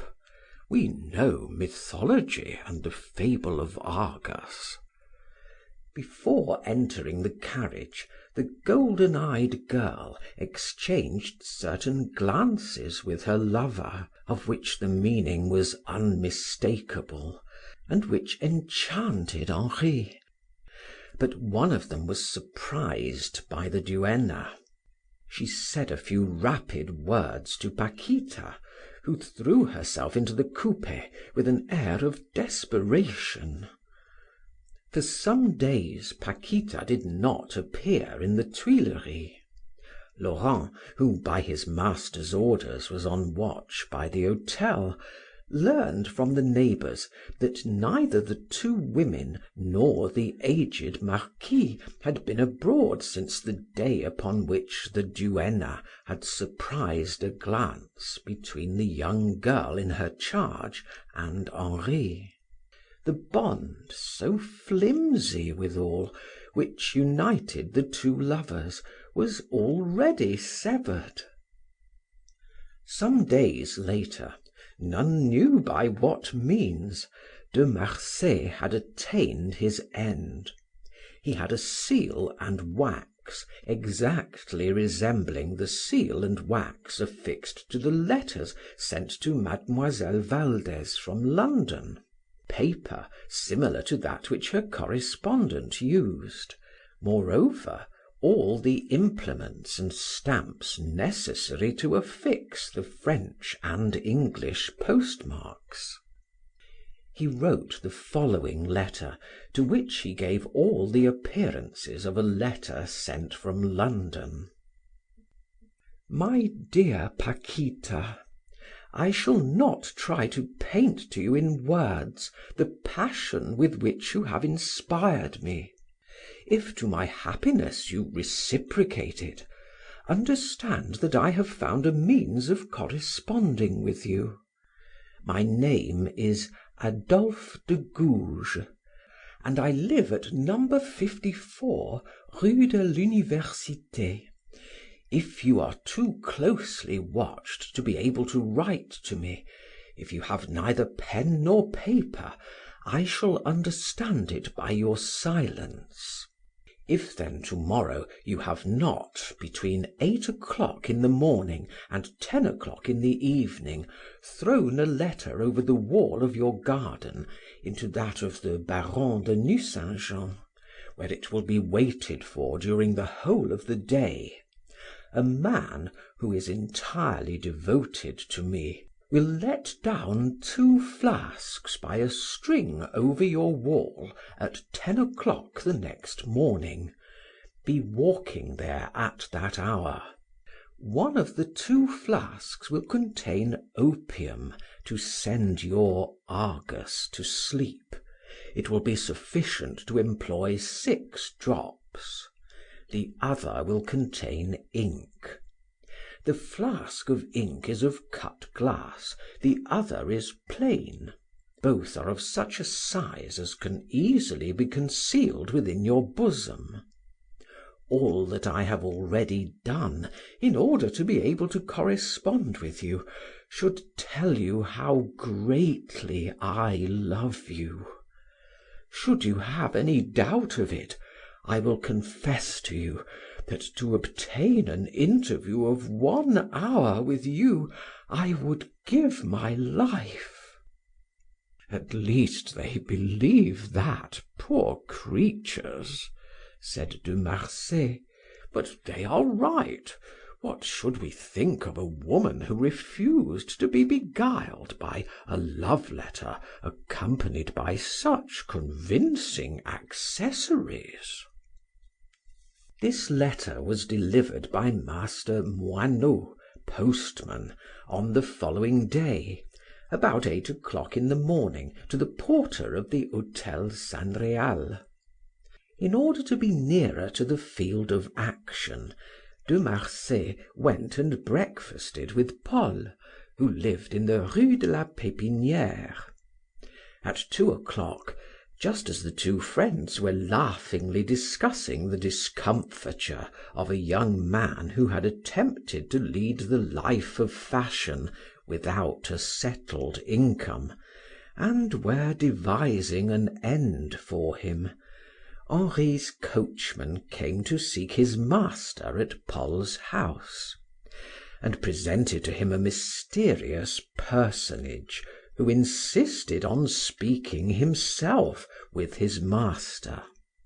This individual was a mulatto, who would assuredly have given Talma a model for the part of Othello if he had come across him. Never did any African face better express the grand vengefulness, the ready suspicion, the promptitude in the execution of a thought, the strength of the Moor, and his childish lack of reflection. His black eyes had the fixity of the eyes of a bird of prey, and they were framed, like a vulture's, by a bluish membrane devoid of lashes. His forehead, low and narrow, had something menacing. Evidently this man was under the yoke of some single and unique thought.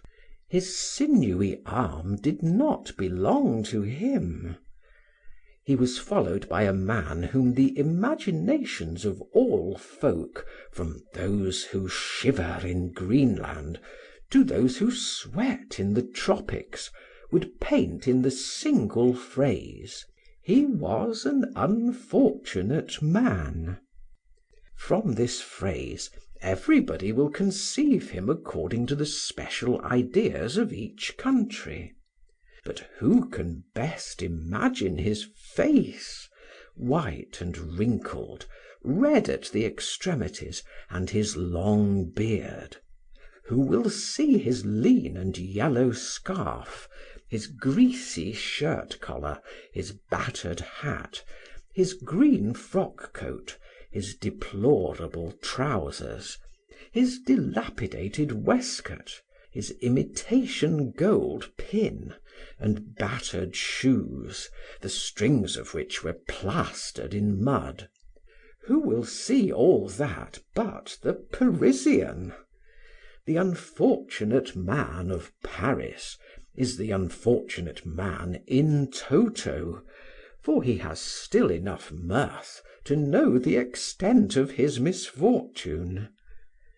The mulatto was like an executioner of Louis XI leading a man to the gallows.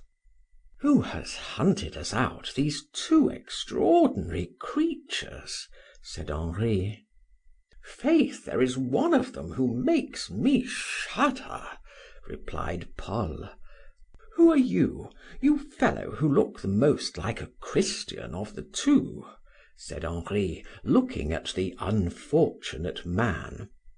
The mulatto stood with his eyes fixed upon the two young men, like a man who understood nothing, and who sought no less to divine something from the gestures and movements of the lips. "I am a public scribe and interpreter. I live at the Palais de Justice, and am named Poincet." "Good, and this one?" said Henri to Poincet, looking towards the mulatto. "I do not know. He only speaks a sort of Spanish patois, and he has brought me here to make himself understood by you." The mulatto drew from his pocket the letter which Henri had written to Paquita, and handed it to him. Henri threw it in the fire. "Ah, so the game is beginning," said Henri to himself. "Paul, leave us alone for a moment." "I translated this letter for him," went on the interpreter, when they were alone. "When it was translated, he was in some place which I don't remember. Then he came back to look for me, and promised me 2 louis to fetch him here." "What have you to say to me, nigger?" asked Henri. "I did not translate nigger," said the interpreter, waiting for the mulatto's reply. "He said, sir," went on the interpreter, after having listened to the unknown, "that you must be at 10:30 to morrow night on the Boulevard Montmartre, near the cafe. You will see a carriage there, in which you must take your place, saying to the man who will wait to open the door for you, the word cortejo, a Spanish word which means lover," added Poincet, casting a glance of congratulation upon Henri. Good." The mulatto was about to bestow the 2 louis, but De Marsay would not permit it, and himself rewarded the interpreter. As he was paying him, the mulatto began to speak. "What is he saying?" "He is warning me," replied the unfortunate, "that if I commit a single indiscretion, he will strangle me. He speaks fair, and he looks remarkably as if he were capable of carrying out his threat." "I am sure of it," answered Henri. "He would keep his word." "He says as well," replied the interpreter, "that the person from whom he is sent implores you, for your sake and for hers, to act with the greatest prudence, because the daggers which are raised above your head would strike your heart before any human power could save you from them." "He said that? So much the better. It will be more amusing." "You can come in now, Paul," he cried to his friend. The mulatto, who had not ceased to gaze at the lover of Paquita Valdes with magnetic attention, went away, followed by the interpreter. "Well, at last I have an adventure which is entirely romantic," said Henri when Paul returned.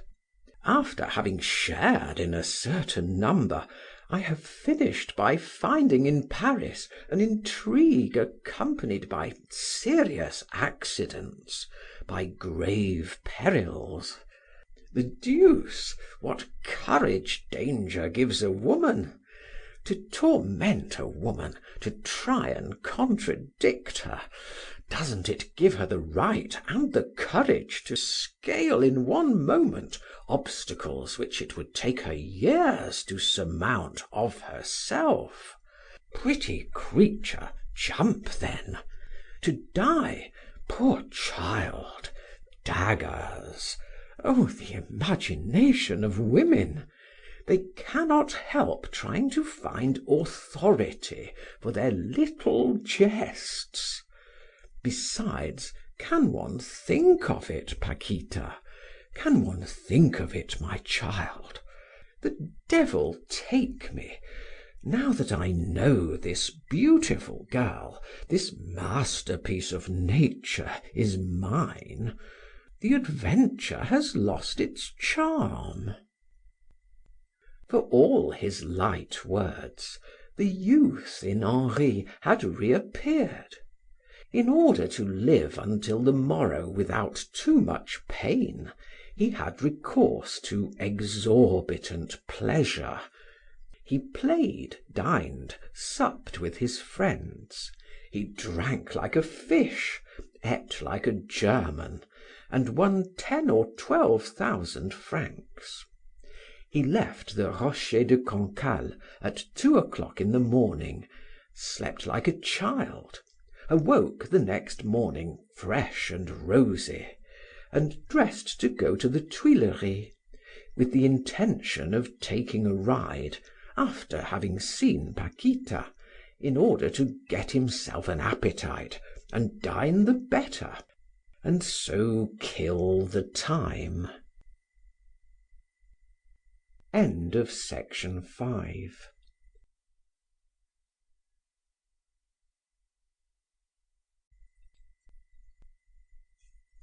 Section 6.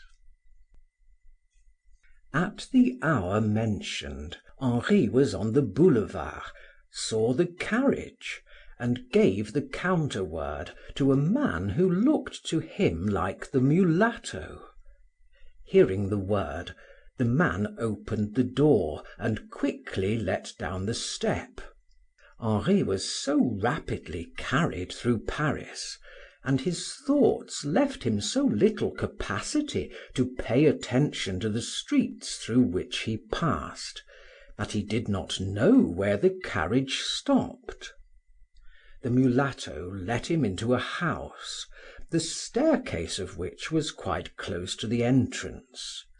This staircase was dark, as was also the landing upon which Henri was obliged to wait while the mulatto was opening the door of a damp apartment, fetid and unlit, the chambers of which, barely illuminated by the candle which his guide found in the antechamber, seemed to him empty and ill furnished, like those of a house the inhabitants of which are away.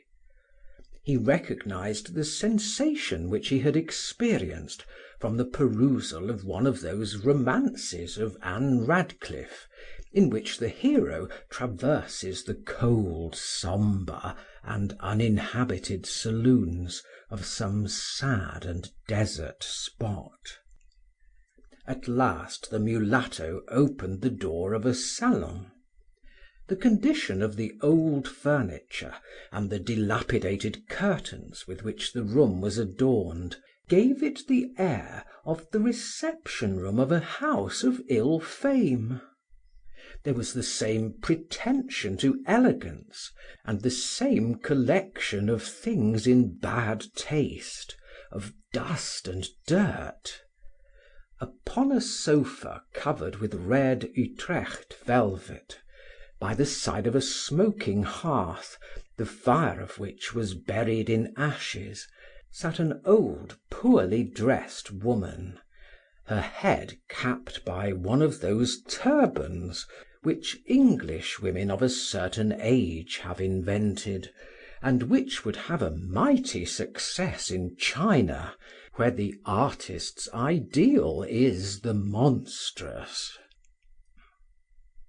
The room, the old woman, the cold hearth, all would have chilled love to death, had not Paquita been there, upon an ottoman, in a loose voluptuous wrapper, free to scatter her gaze of gold and flame, free to show her arched foot, free of her luminous movements. This first interview was what every rendezvous must be between persons of passionate disposition who have stepped over a wide distance quickly, who desire each other ardently, and who nevertheless do not know each other. It is impossible that at first there should not occur certain discordant notes in the situation, which is embarrassing until the moment when two souls find themselves in unison. If desire gives a man boldness and disposes him to lay restraint aside, the mistress, under pain of ceasing to be woman, however great may be her love, is afraid of arriving at the end so promptly, and face to face with the necessity of giving herself, which to many women is equivalent to a fall into an abyss, at the bottom of which they know not what they shall find. The involuntary coldness of the woman contrasts with her confessed passion, and necessarily reacts upon the most passionate lover. Thus ideas, which often float around souls like vapors, determine in them a sort of temporary malady. In the sweet journey which two beings undertake through the fair domains of love, this moment is like a wasteland to be traversed, a land without a tree, alternatively damp and warm, full of scorching sand, traversed by marshes, which leads to smiling groves clad with roses, where love and his retinue of pleasures disport themselves on carpets of soft verdure. Often the witty man finds himself afflicted with a foolish laugh, which is his only answer to everything. His wit is, as it were, suffocated beneath the icy pressure of his desires. It would not be impossible for two beings of equal beauty, intelligence, and passion to utter at first nothing but the most silly commonplaces, until chance, a word, the tremor of a certain glance, the communication of a spark, should have brought them to the happy transition which leads to that flowery way in which one does not walk, but where one sways and at the same time does not lapse. Such a state of mind is always in proportion with the violence of the feeling. Two creatures who love one another weakly feel nothing similar. The effect of this crisis can even be compared with that which is produced by the glow of a clear sky. Nature, at the first view, appears to be covered with a gauze veil. The azure of the firmament seems black. The intensity of light is like darkness. With Henri, as with the Spanish girl, there was an equal intensity of feeling, and that law of statics, in virtue of which two identical forces cancel each other, might have been true also in the moral order. And the embarrassment of the moment was singularly increased by the presence of the old hag. Love takes pleasure or fright at all. All has meaning for it. Everything is an omen of happiness or sorrow for it. This decrepit woman was there like a suggestion of catastrophe, and represented the horrid fish's tail with which the allegorical geniuses of Greece have terminated their chimeras and sirens, whose figures, like all passions, are so seductive, so deceptive. Although Henri was not a free thinker, the phrase is always a mockery, but a man of extraordinary power, a man as great as a man can be without faith, the conjunction struck him. Moreover, the strongest men are naturally the most impressionable, and consequently the most superstitious.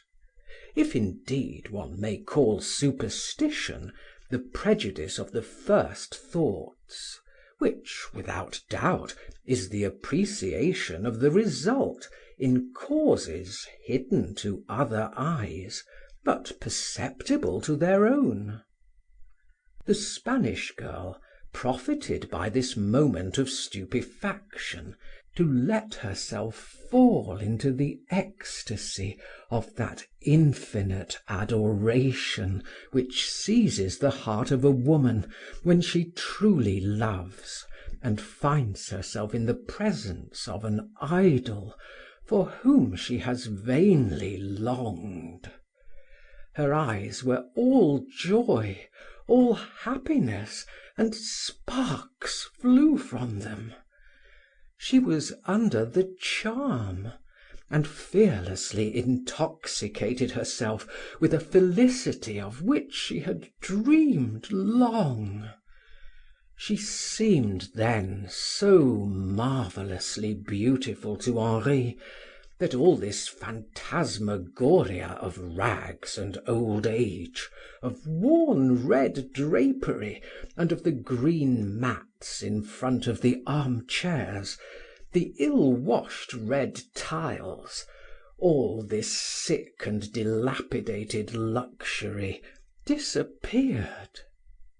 The room seemed lit up, and it was only through a cloud that one could see the fearful harpy fixed and dumb on her red sofa, her yellow eyes betraying the servile sentiments inspired by misfortune or caused by some vice beneath whose servitude one has fallen as beneath a tyrant who brutalizes one with the flagellations of his despotism. Her eyes had the cold glitter of a caged tiger knowing his impotence and being compelled to swallow his rage of destruction. "Who is that woman?" said Henri to Paquita. But Paquita did not answer. She made a sign that she understood no French, and asked Henri if he spoke English.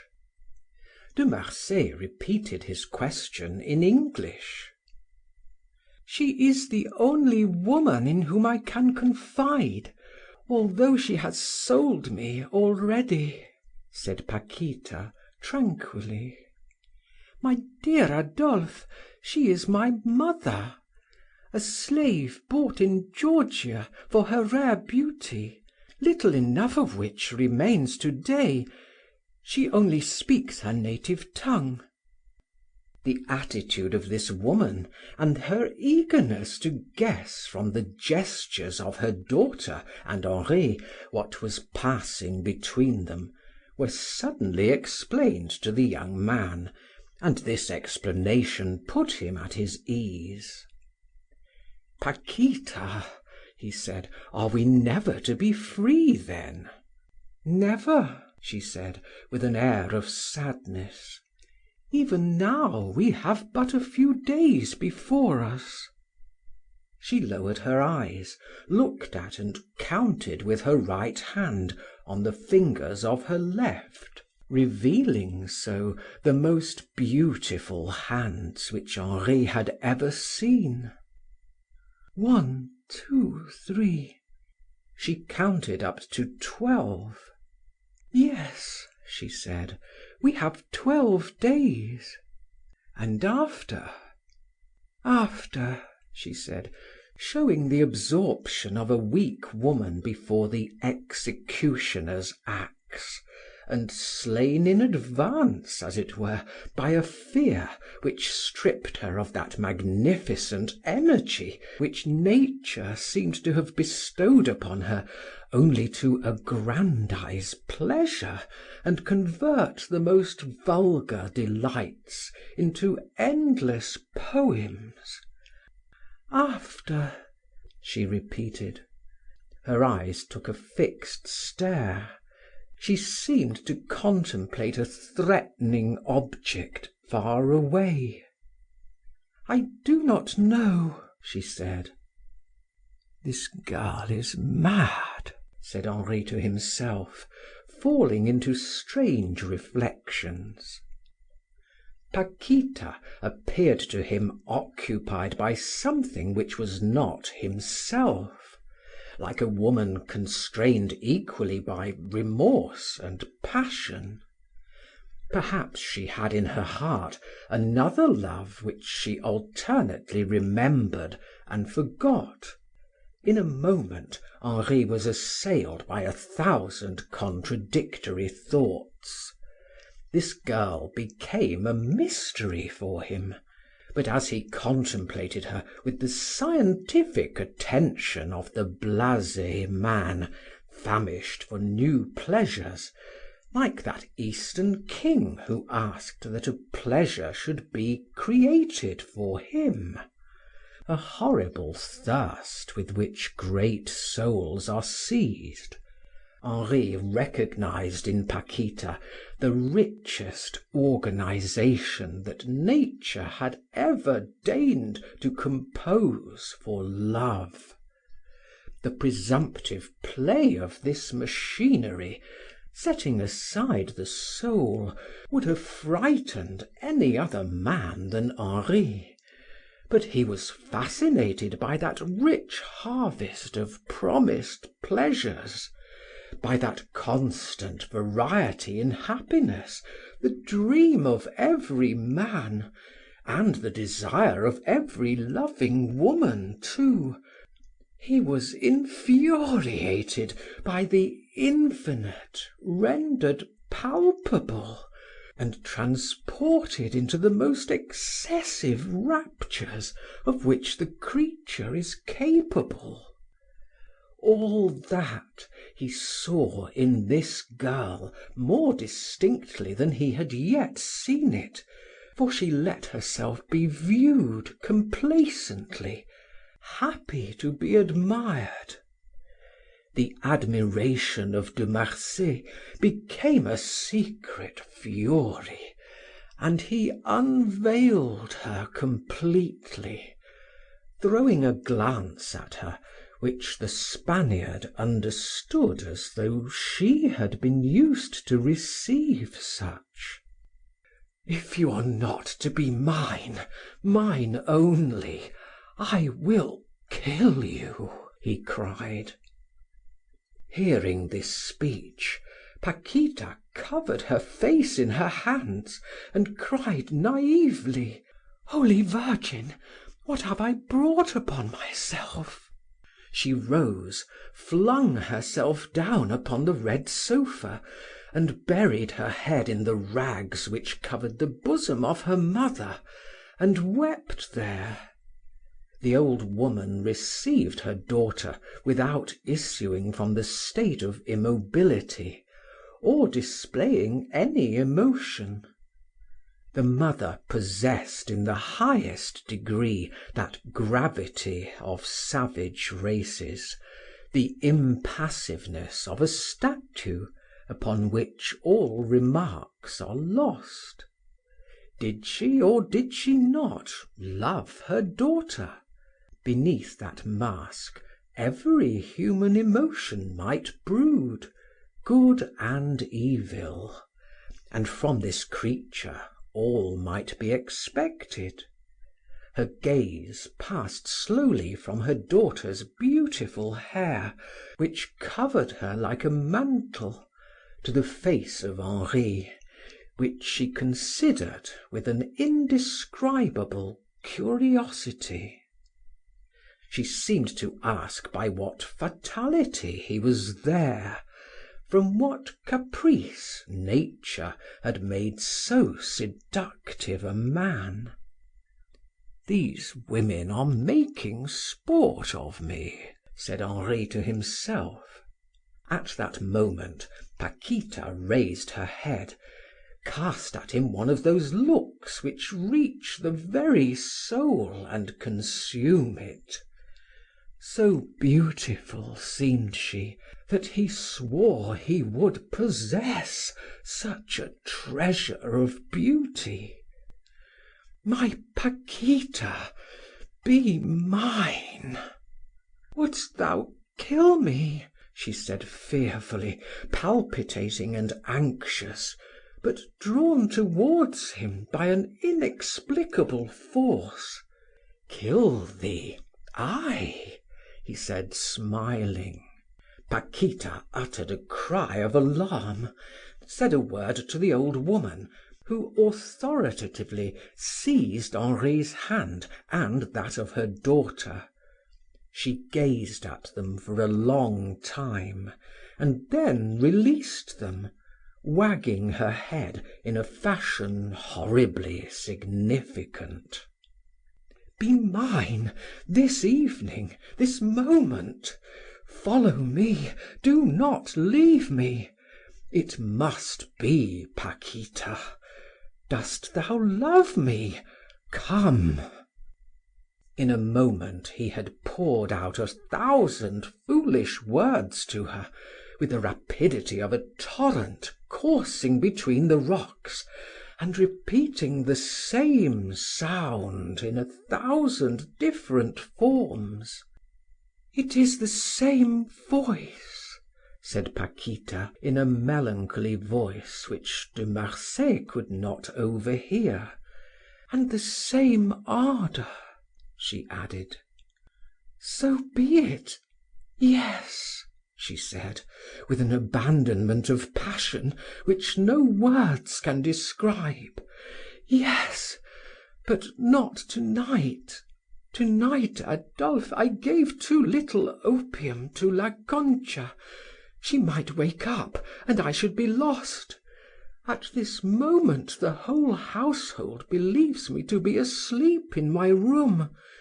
In 2 days, be at the same spot, say the same word to the same man. That man is my foster father. Cristemio worships me, and would die in torments for me before they could extract one word against me from him. Farewell, she said, seizing Henri by the waist and twining round him like a serpent. She pressed him on every side at once, lifted her head to his, and offered him her lips, then snatched a kiss which filled them both with such a dizziness that it seemed to Henri as though the earth opened. And Paquita cried, "Enough, depart," in a voice which told how little she was mistress of herself. But she clung to him still crying, "Depart," and brought him slowly to the staircase. There the mulatto, whose white eyes lit up at the sight of Paquita, took the torch from the hands of his idol, and conducted Henri to the street. He left the light under the arch, opened the door, put Henri into the carriage, and set him down on the Boulevard des Italiens with marvelous rapidity. It was as though the horses had hell fire in their veins. The scene was like a dream to De Marsay, but one of those dreams which, even when they fade away, leave a feeling of supernatural voluptuousness, which a man runs after for the remainder of his life. A single kiss had been enough. Never had rendezvous been spent in a manner more decorous or chaste, or perhaps more coldly, in a spot of which the surroundings were more gruesome, in presence of a more hideous divinity. For the mother had remained in Henri's imagination like some infernal, cowering thing, cadaverous, monstrous, savagely ferocious, which the imagination of poets and painters had not yet conceived.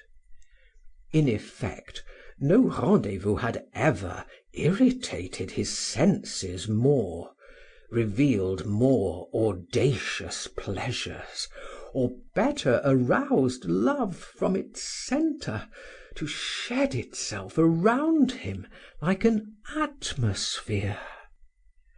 There was something sombre, mysterious, sweet, tender, constrained, and expansive, an intermingling of the awful and the celestial, of paradise and hell, which made De Marsay like a drunken man. He was no longer himself, and he was, withal, great enough to be able to resist the intoxication of pleasure.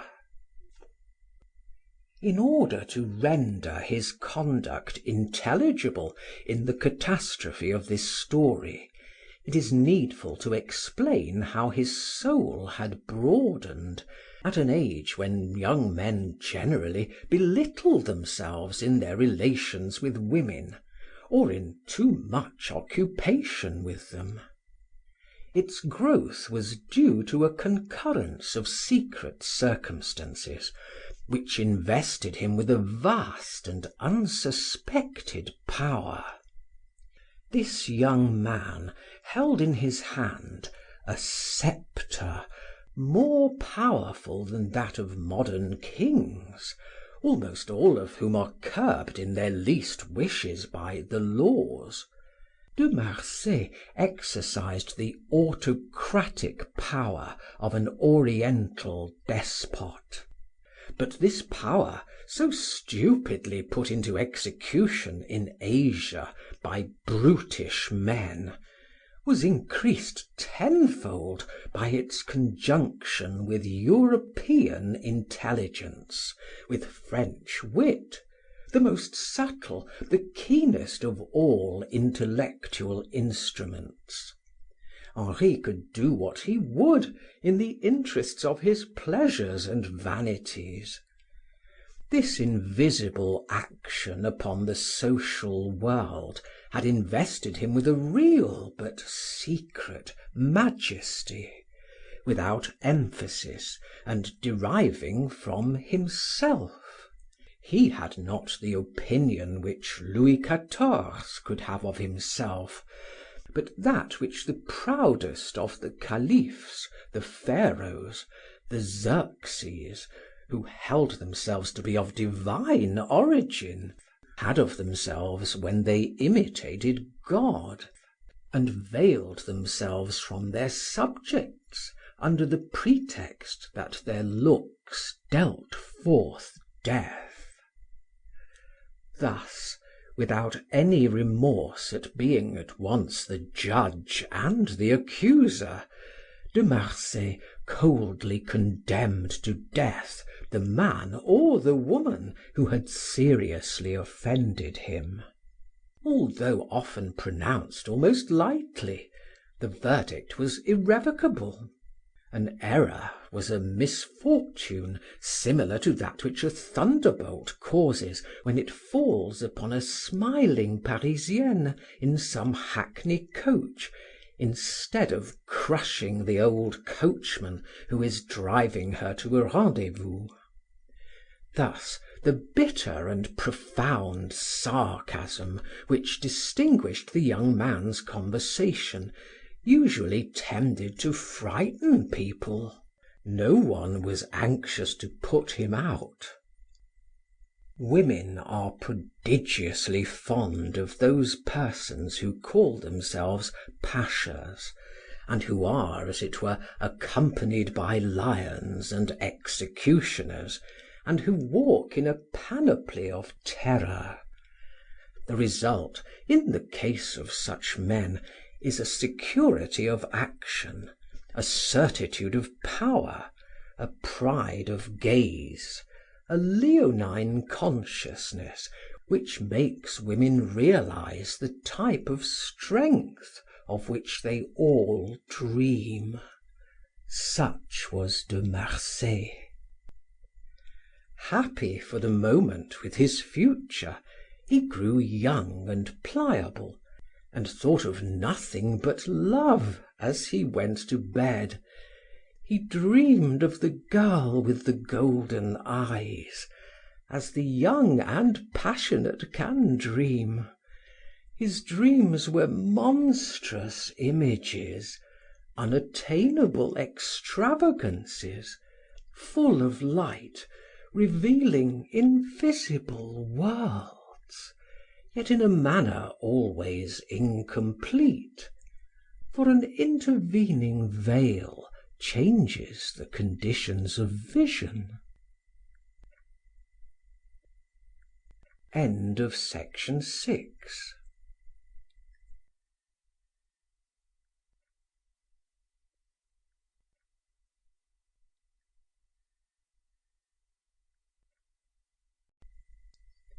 Section 7. For the next and succeeding day, Henri disappeared, and no one knew what had become of him. His power only belonged to him under certain conditions, and happily for him, during those 2 days he was a private soldier in the service of the demon to whom he owed his talismanic existence. But at the appointed time, in the evening, he was waiting, and he had not long to wait for the carriage. The mulatto approached Henri in order to repeat to him in French a phrase which he seemed to have learned by heart. "If you wish to come," she told me, "you must consent."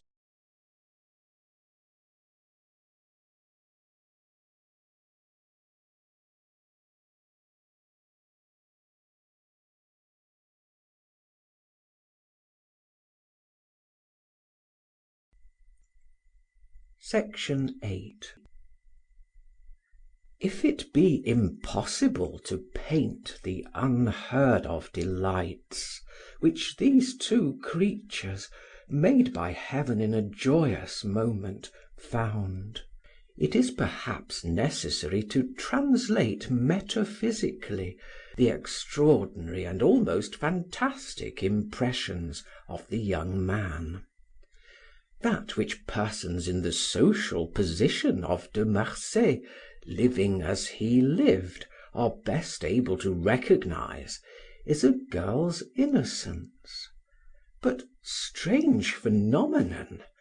The girl of the golden eyes might be virgin, but innocent she was certainly not.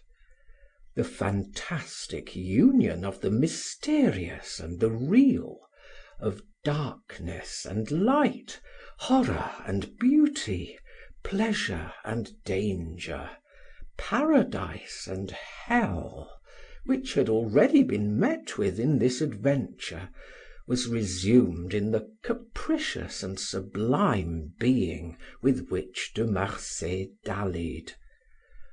All the utmost science, or the most refined pleasure, all that Henri could know of that poetry of the senses which is called love, was excelled by the treasures poured forth by this girl, whose radiant eyes gave the lie to none of the promises which they made. She was an oriental poem, in which shone the sun that Saadi, that Hafiz have set in their pulsing strophes. Only neither the rhythm of Saadi nor that of Pindar could have expressed the ecstasy, full of confusion and stupefaction, which seized the delicious girl when the error in which an iron hand had caused her to live was at an end. "Dead," she said, "I am dead, Adolphe. Take me to the world's end, to an island where no one knows us. Let there be no traces of our flight. We should be followed to the gates of hell. God, here is the day. Escape. Shall I ever see you again? Yes, tomorrow I will see you, if I have to deal death to all my warders to have that joy. Till tomorrow." She pressed him in her arms with an embrace in which the terror of death mingled. Then she touched a spring, which must have been in connection with a bell, and implored De Marsay to permit his eyes to be bandaged. "And if I would not? And if I wished to stay here?" "You would be the death of me more speedily," she said, "for now I know I am certain to die on your account." Henri submitted. In the man who has just gorged himself with pleasure, there occurs a propensity to forgetfulness, I know not what ingratitude, a desire for liberty, a whim to go elsewhere, a tinge of contempt, and perhaps of disgust for his idol. In fine, indescribable sentiments which render him ignoble and ashamed. The certainty of this confused but real feeling in souls who are not illuminated by that celestial light, nor perfumed with that holy essence from which the performance of sentiment springs, doubtless suggested to Rousseau the adventures of Lord Edward, which conclude the letters of the Nouvelle Heloise. If Rousseau is obviously inspired by the work of Richardson, he departs from it in 1,000 details which leave his achievement magnificently original. He has recommended it to posterity by great ideas which it is difficult to liberate by analysis when in one's youth one reads this work with the object of finding in it the lurid representation of the most physical of our feelings, whereas serious and philosophical writers never employ its images except as the consequence or the corollary of a vast thought, and the adventures of Lord Edward are one of the most Europeanly delicate ideas of the whole work. Henri, therefore, found himself beneath the domination of that confused sentiment which is unknown to true love. There was needful, in some sort, the persuasive grip of comparisons and the irresistible attraction of memories to lead him back to a woman. True love rules above all through recollection. A woman who is not engraven upon the soul by excess of pleasure or by strength of emotion, how can she ever be loved? In Henri's case, Paquita had established herself by both of these reasons. But at this moment, seized as he was by the satiety of his happiness, that delicious melancholy of the body, he could hardly analyze his heart, even by recalling to his lips the taste of the liveliest gratifications that he had ever grasped.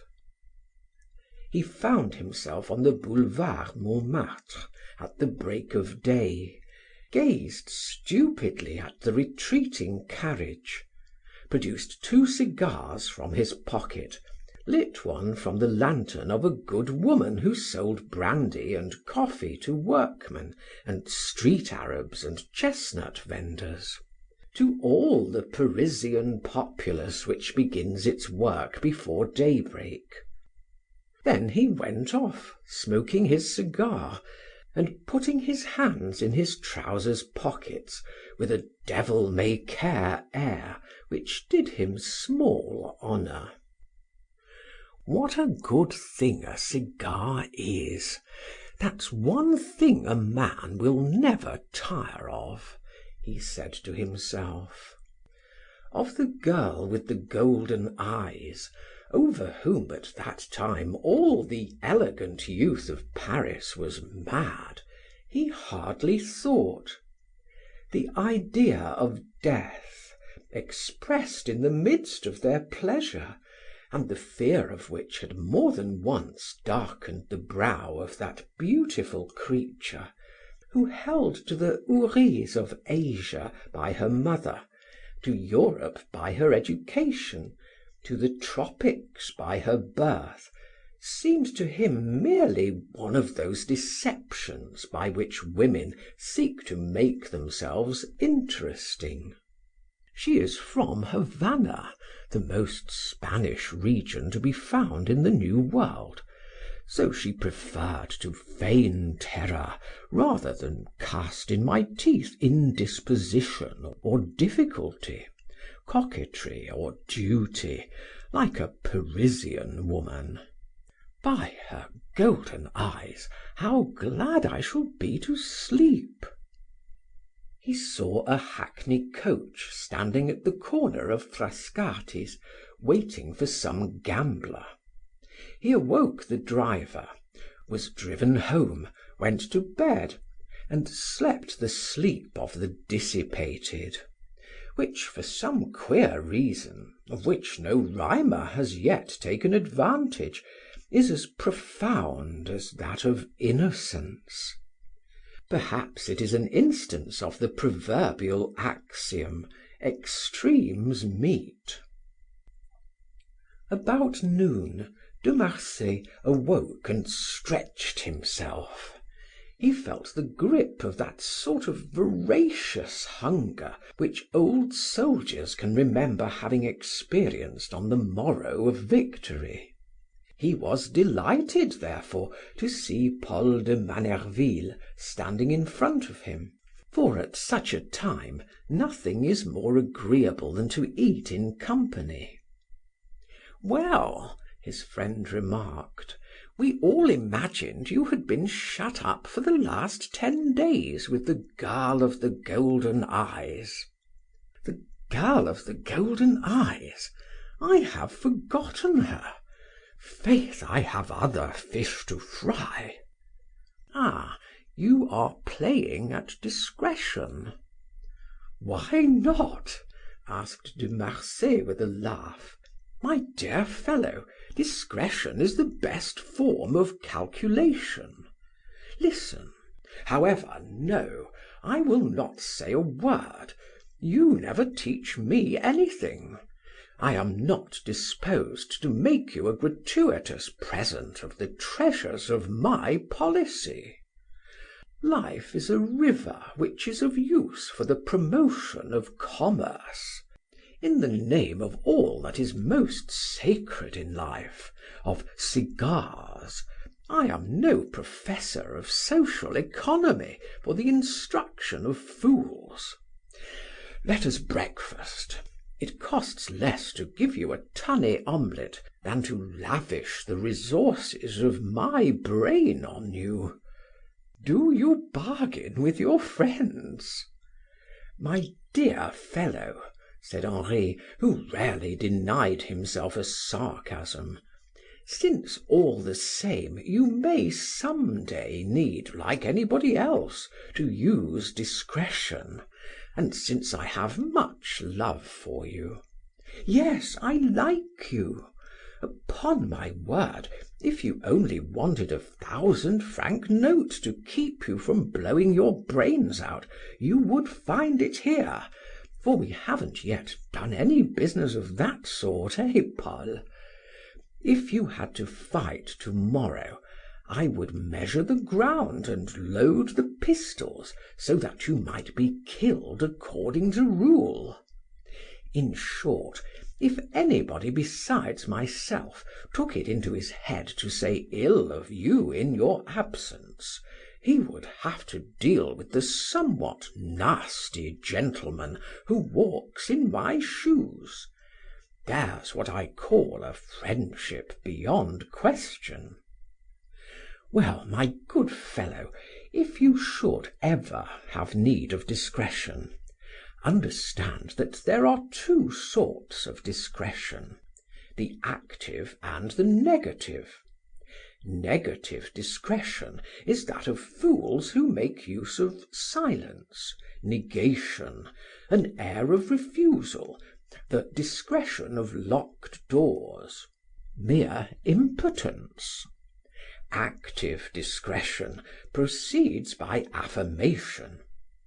Suppose at the club this evening I were to say, "Upon my word of honor, the golden eyed was not worth all she cost me."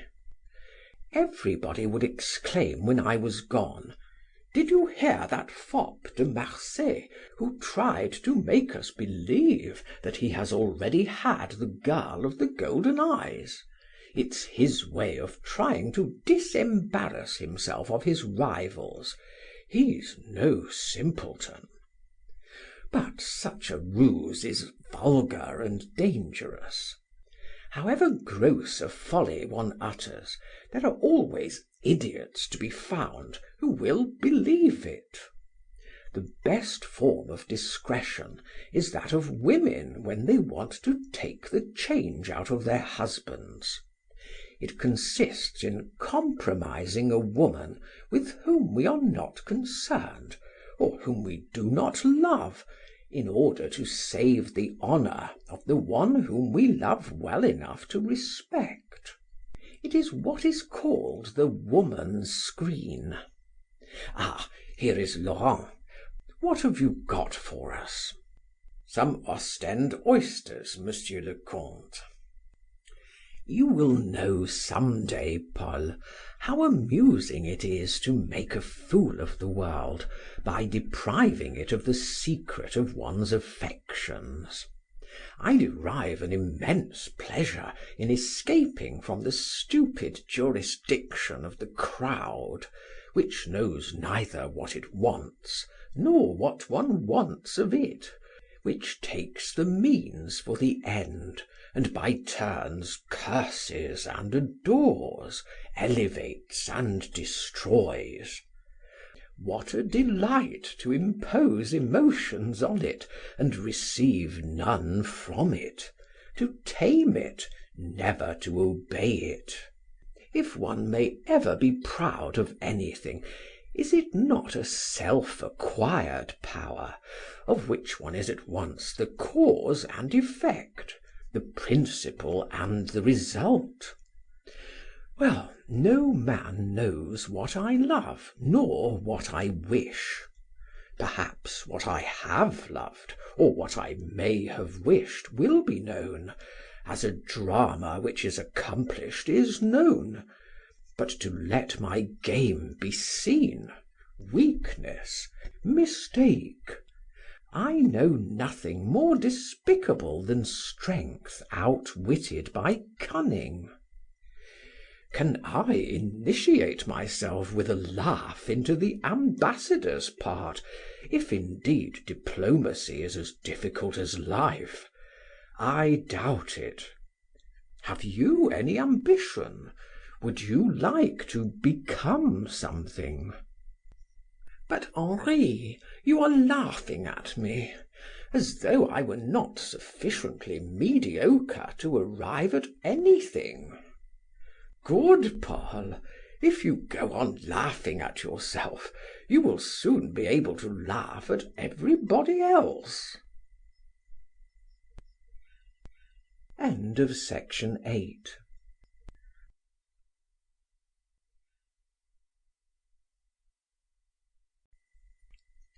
Section 9.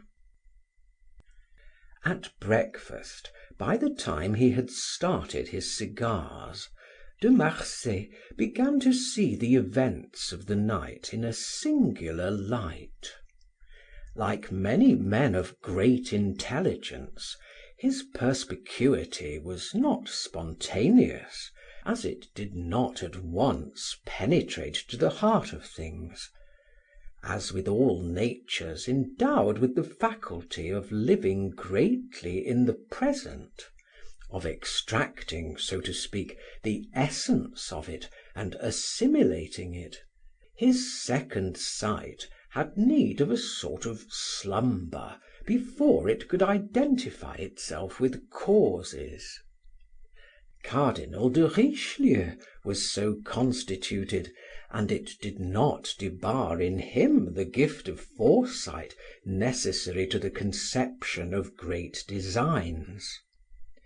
De Marsay's conditions were alike, but at first he only used his weapons for the benefit of his pleasures, and only became one of the most profound politicians of his day when he had saturated himself with those pleasures to which a young man's thoughts, when he has money and power, are primarily directed. Man hardens himself thus. He uses woman in order that she may not make use of him. At this moment, then, de Marsay perceived that he had been fooled by the girl of the golden eyes, seeing as he did in perspective all that night of which the delights had been poured upon him by degrees, until they had ended by flooding him in torrents. He could read at last that page in effect so brilliant, divine its hidden meaning. The purely physical innocence of Paquita, the bewilderment of her joy, certain words, obscure at first, but now clear, which had escaped her in the midst of that joy, all proved to him that he had posed for another person. As no social corruption was unknown to him, as he professed a complete indifference towards all perversities, and believed them to be justified on the simple ground that they were capable of satisfaction, he was not startled at vice. He knew it as one knows a friend, but he was wounded at having served as sustenance for it. If his presumption was right, he had been outraged in the most sensitive part of him. The mere suspicion filled him with fury. He broke out with the roar of a tiger who has been the sport of a deer, the cry of a tiger which united a brute's strength with the intelligence of the demon. "I say, what is the matter with you?" asked Paul. "Nothing. I should be sorry if you were to be asked whether you had anything against me, and were to reply with a nothing like that. It would be a sure case of fighting the next day." "I fight no more duels," said De Marsay. "That seems to me even more tragical. Do you assassinate then?" "You travesty words. I execute." "My dear friend," said Paul, "your jokes are of a very sombre color this morning. What would you have? Pleasure ends in cruelty. Why, I don't know, and am not sufficiently curious to try and find out. These cigars are excellent. Give your friend some tea. Do you know, Paul, I live a brute's life.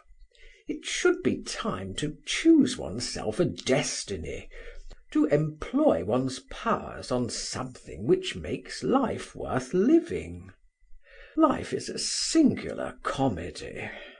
I am frightened. I laugh at the inconsequence of our social order. The government cuts off the heads of poor devils who may have killed a man, and licenses creatures who dispatch, medically speaking, a dozen young folks in a season. Morality is powerless against a dozen vices which destroy society, and which nothing can punish. Another cup! Upon my word of honor, man is a jester dancing upon a precipice.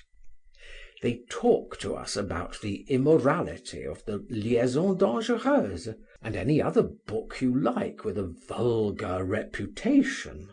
But there exists a book horrible, filthy, fearful, corrupting, which is always open and will never be shut, the great book of the world. Not to mention another book 1,000 times more dangerous, which is composed of all that men whisper into each other's ears, or women murmur behind their fans, of an evening in society. Henri, there is certainly something extraordinary the matter with you. That is obvious in spite of your active discretion. Yes. Come, I must kill the time until this evening. Let's to the tables. Perhaps I shall have the good luck to lose. De Marsay rose, took a handful of banknotes and folded them into his cigar case, dressed himself, and took advantage of Paul's carriage to repair to the Salon des Etrangers, where until dinner he consumed the time in those exciting alternations of loss and gain which are the last resource of powerful organizations when they are compelled to exercise themselves in the void. In the evening he repaired to the trysting place and submitted complacently to having his eyes bandaged. Then, with that firm will which only really strong men have the faculty of concentrating, he devoted his attention and applied his intelligence to the task of divining through what streets the carriage passed. He had a sort of certitude of being taken to the Rue Saint Lazare and being brought to a halt at the little gate in the garden of the Hotel San Real. When he passed, as on the first occasion, through this gate, and was put in a litter, carried doubtless by the mulatto and the coachman, he understood, as he heard the gravel grate beneath their feet, why they took such minute precautions. He would have been able, had he been free, or if he had walked, to pluck a twig of laurel, to observe the nature of the soil which clung to his boots, whereas, transported, so to speak, ethereally into an inaccessible mansion, his good fortune must remain what it had been hitherto, a dream. But it is man's despair that all his work, whether for good or evil, is imperfect. All his labors, physical or intellectual, are sealed with the mark of destruction. There had been a gentle rain, the earth was moist. At night time, certain vegetable perfumes are far stronger than during the day. Henri could smell, therefore, the scent of the mignonette which lined the avenue along which he was conveyed. This indication was enough to light him in the researches which he promised himself to make in order to recognize the hotel which contained Paquita's boudoir. He studied in the same way the turnings which his bearers took within the house, and believed himself able to recall them. As on the previous night, he found himself on the ottoman before Paquita, who was undoing his bandage. But he saw her pale and altered. She had wept. On her knees like an angel in prayer, but like an angel profoundly sad and melancholy, the poor girl no longer resembled the curious, impatient, and impetuous creature who had carried De Marsay on her wings to transport him to the seventh heaven of love. There was something so true in this despair veiled by pleasure, that the terrible De Marsay felt within him an admiration for this new masterpiece of nature, and forgot for the moment the chief interest of his assignation. "What is the matter with thee, my Paquita?" "My friend," she said, "carry me away this very night. Bear me to some place where no one can answer. There is a girl with a golden gaze here, who has long hair. Yonder I will give thee as many pleasures as thou wouldst have of me. Then, when you love me no longer, you shall leave me. I shall not complain. I shall say nothing, and your desertion need cause you no remorse, for one day passed with you, only one day in which I have had you before my eyes, will be worth all my life to me. But if I stay here, I am lost. "I cannot leave Paris, little one," replied Henri. "I do not belong to myself. I am bound by a vow to the fortune of several persons who stand to me as I do to them. But I can place you in a refuge in Paris, where no human power can reach you." "No," she said, "you forget the power of woman." Never did phrase uttered by human voice express terror more absolutely. "What could reach you, then, if I put myself between you and the world?" "Poison," she said. "Dona Concha suspects you already. And," she resumed, letting the tears fall and glisten on her cheeks, "it is easy enough to see I am no longer the same. Well, if you abandon me to the fury of the monster who will destroy me, your holy will be done. But come, let there be all the pleasures of life in our love. Besides, I will implore, I will weep and cry out and defend myself. Perhaps I shall be saved." "Whom will you implore?" he asked. "Silence," said Paquita. "If I obtain mercy, it will perhaps be on account of my discretion." "Give me my robe," said Henri insidiously. "No, no," she answered quickly. "Be what you are, one of those angels whom I have been taught to hate, and in whom I saw only ogres, whilst you are what is fairest under the skies," she said, caressing Henri's hair. "You do not know how silly I am. I have learned nothing. Since I was 12 years old, I have been shut up without ever seeing anyone. I can neither read nor write. I can only speak English and Spanish." "How is it then that you receive letters from London?" "My letters? See, here they are," she said, proceeding to take some papers out of a tall Japanese vase. She offered De Marsay some letters, in which the young man saw, with surprise, strange figures, similar to those of a rebus, traced in blood, and illustrating phrases full of passion. "But," he cried, marveling at these hieroglyphics created by the alertness of jealousy, "you are in the power of an infernal genius." "Infernal," she repeated. "But how then were you able to get out?" "Ah," she said, "that was my ruin. I drove Dona Concha to choose between the fear of immediate death and anger to be. I had the curiosity of a demon. I wished to break the bronze circle which they had described between creation and me.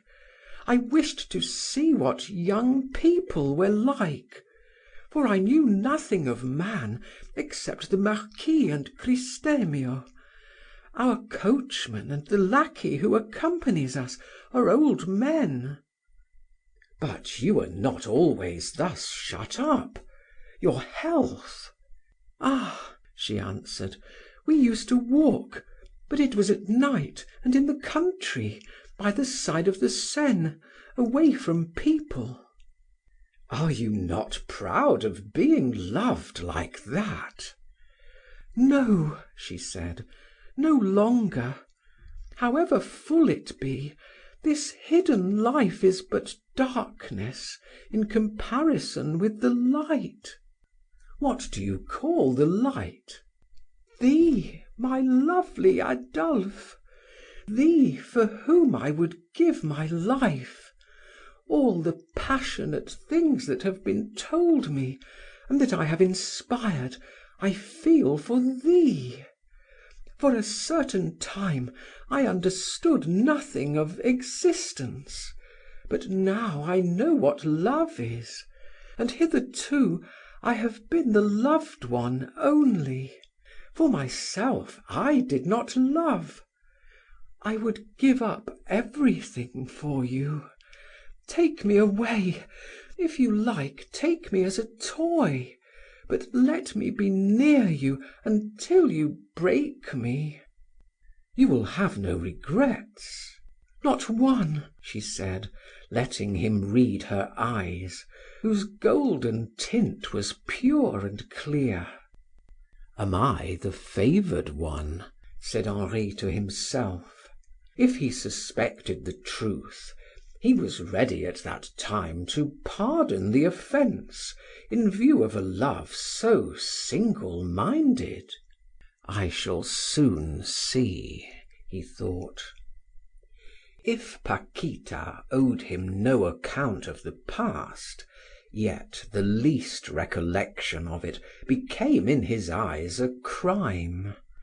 He had therefore the sombre strength to withhold a portion of his thought to study her, even while abandoning himself to the most enticing pleasures that ever Peri, descended from the skies, had devised for her beloved.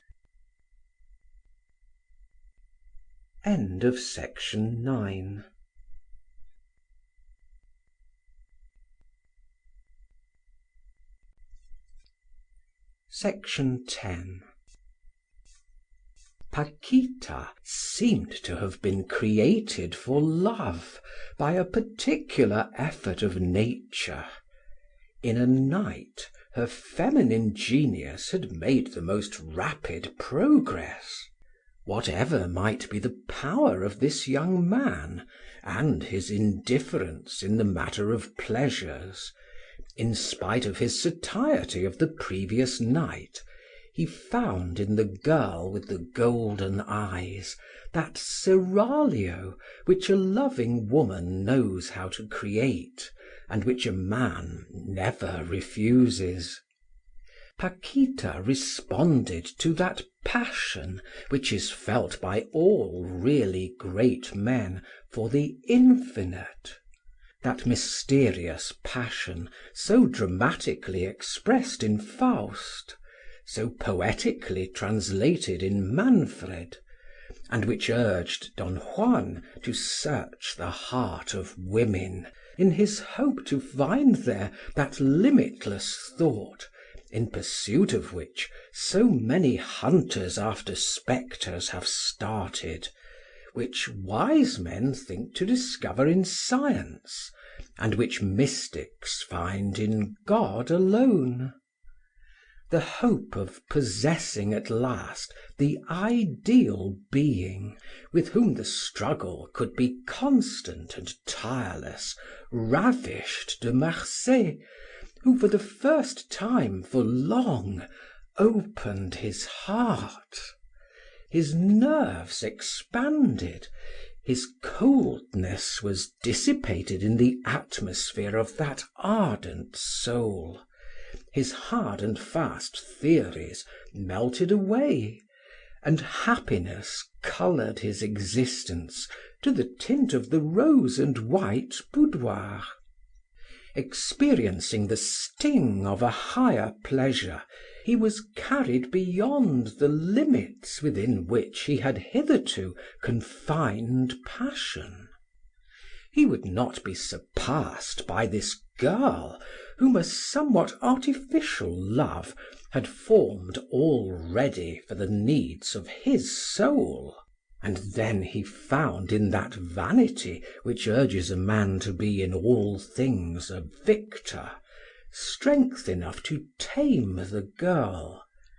But at the same time, urged beyond that line where the soul is mistress over herself, he lost himself in these delicious limbos, which the vulgar call so foolishly the imaginary regions. He was tender, kind, and confidential. he affected Paquita almost to madness. Why should we not go to Sorrento, to Nice, to Chiavari, and pass all our life so? Will you?" he asked of Paquita in a penetrating voice. "Was there need to say to me, 'Will you'?" she cried. "Have I a will? I am nothing apart from you, except in so far as I am a pleasure for you. If you would choose a retreat worthy of us, Asia is the only country where love can unfold his wings." "You are right," answered Henri. "Let us go to the Indies, there where spring is eternal, where the earth grows only flowers, where man can display the magnificence of kings, and none shall say him nay, as in the foolish lands where they would realize the dull chimera of equality. Let us go to the country where one lives in the midst of a nation of slaves, where the sun shines ever on a palace which is always white, where the air sheds perfumes, the birds sing of love, and where, when one can love no more, one dies." "And where one dies together," said Paquita. "But do not let us start to morrow. Let us start this moment. Take Cristemio." "Faith, pleasure is the fairest climax of life. Let us go to Asia. But to start, my child, one needs much gold, and to have gold one must set one's affairs in order." She understood no part of these ideas. "Gold! There is a pile of it here, as high as that," she said, holding up her hand. "It is not mine." "What does that matter?" she went on. "If we have need of it, let us take it." "It does not belong to you." "Belong?" she repeated. "Have you not taken me? When we have taken it, it will belong to us." He gave a laugh. "Poor innocent, you know nothing of the world." "Nay, but this is what I know," she cried, clasping Henri to her. At the very moment when De Marsay was forgetting all, and conceiving the desire to appropriate this creature forever, he received in the midst of his joy a dagger thrust. Paquita, who had lifted him vigorously in the air, as though to contemplate him, exclaimed: "Oh, Margarita!" "Margarita!" cried the young man with a roar. "Now I know all that I still tried to disbelieve." He leaped upon the cabinet in which the long poniard was kept. Happily for Paquita and for himself, the cupboard was shut. His fury waxed at this impediment, but he recovered his tranquillity, went and found his cravat, and advanced towards her with an air of such ferocious meaning that, without knowing of what crime she had been guilty, Paquita understood none the less that her life was in question. With one bound she rushed to the other end of the room to escape the fatal knot which De Marsay tried to pass round her neck. There was a struggle. On either side there was an equality of strength, agility, and suppleness. To end the combat, Paquita threw between the legs of her lover a cushion which made him fall, and profited by the respite which this advantage gave to her to push the button of the spring which caused the bell to ring. Promptly the mulatto arrived. In a second, Christemio leaped on De Marsay and held him down with one foot on his chest, his heel turned towards the throat. De Marsay realized that if he struggled, at a single sign from Paquita, he would be instantly crushed. "Why did you want to kill me, my beloved?" she said. De Marsay made no reply. "In what have I angered you?" she asked. "Speak, let us understand each other." Henri maintained the phlegmatic attitude of a strong man who feels himself vanquished. His countenance, cold, silent, entirely English, revealed the consciousness of his dignity in a momentary resignation. Moreover, he had already thought, in spite of the vehemence of his anger, that it was scarcely prudent to compromise himself with the law by killing this girl on the spur of the moment, before he had arranged the murder in such a manner as should ensure his impunity. "My beloved," went on Paquita, "speak to me. Do not leave me without one loving farewell. I would not keep in my heart the terror which you have just inspired in it. Will you speak?" she said, stamping her foot with anger. De Marsay, for all reply, gave her a glance, which signified so plainly, "You must die," that Paquita threw herself upon him. "Ah, well, you want to kill me. If my death can give you any pleasure, kill me." She made a sign to Christemio, who withdrew his foot from the body of the young man, and retired without letting his face show that he had formed any opinion, good or bad, with regard to Paquita. "That is a man," said De Marsay, pointing to the mulatto with a sombre gesture. "There is no devotion like the devotion which obeys in friendship and does not stop to weigh motives. In that man you possess a true friend." "I will give him you if you like," she answered. "He will serve you with the same devotion that he has for me, if I so instruct him." She waited for a word of recognition, and went on with an accent replete with tenderness. "Adolphe, give me then one kind word. It is nearly day." Henri did not answer. The young man had one sorry quality, for one considers as something great everything which resembles strength, and often men invent extravagances. Henri knew not how to pardon. That returning upon itself, which is one of the soul's graces, was a non-existent sense for him. The ferocity of the northern man, with which the English blood is deeply tainted, had been transmitted to him by his father. He was inexorable both in his good and evil impulses.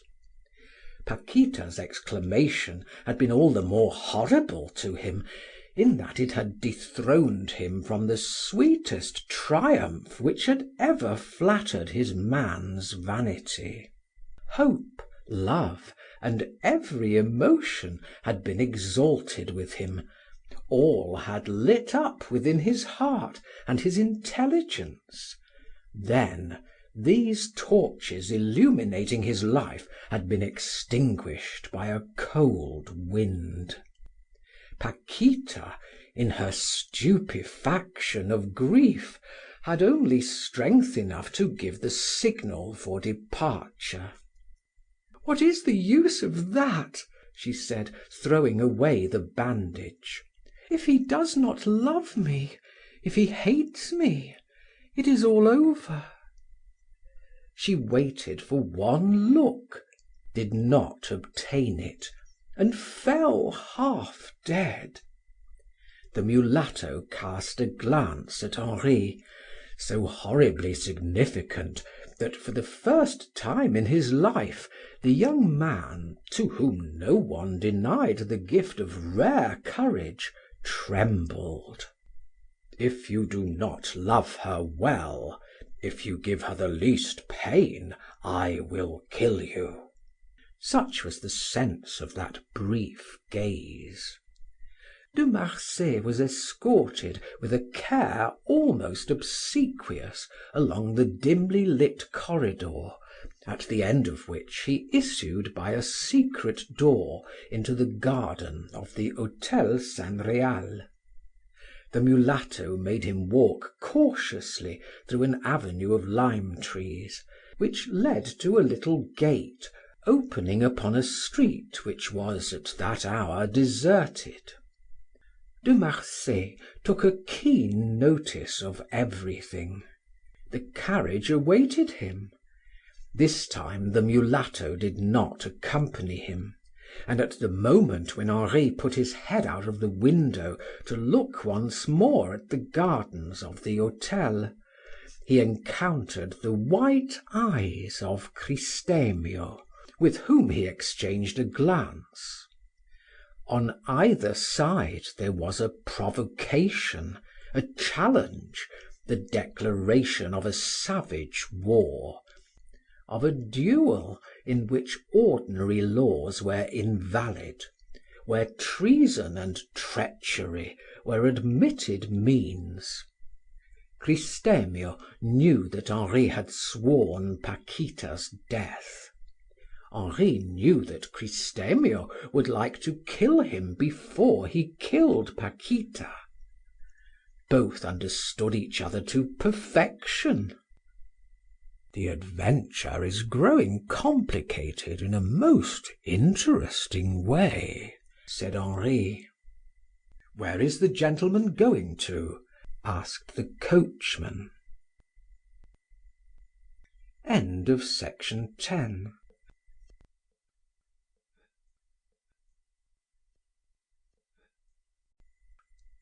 Section 11. De Marsay was driven to the house of Paul de Manerville. For more than a week Henri was away from home, and no one could discover either what he did during this period, nor where he stayed.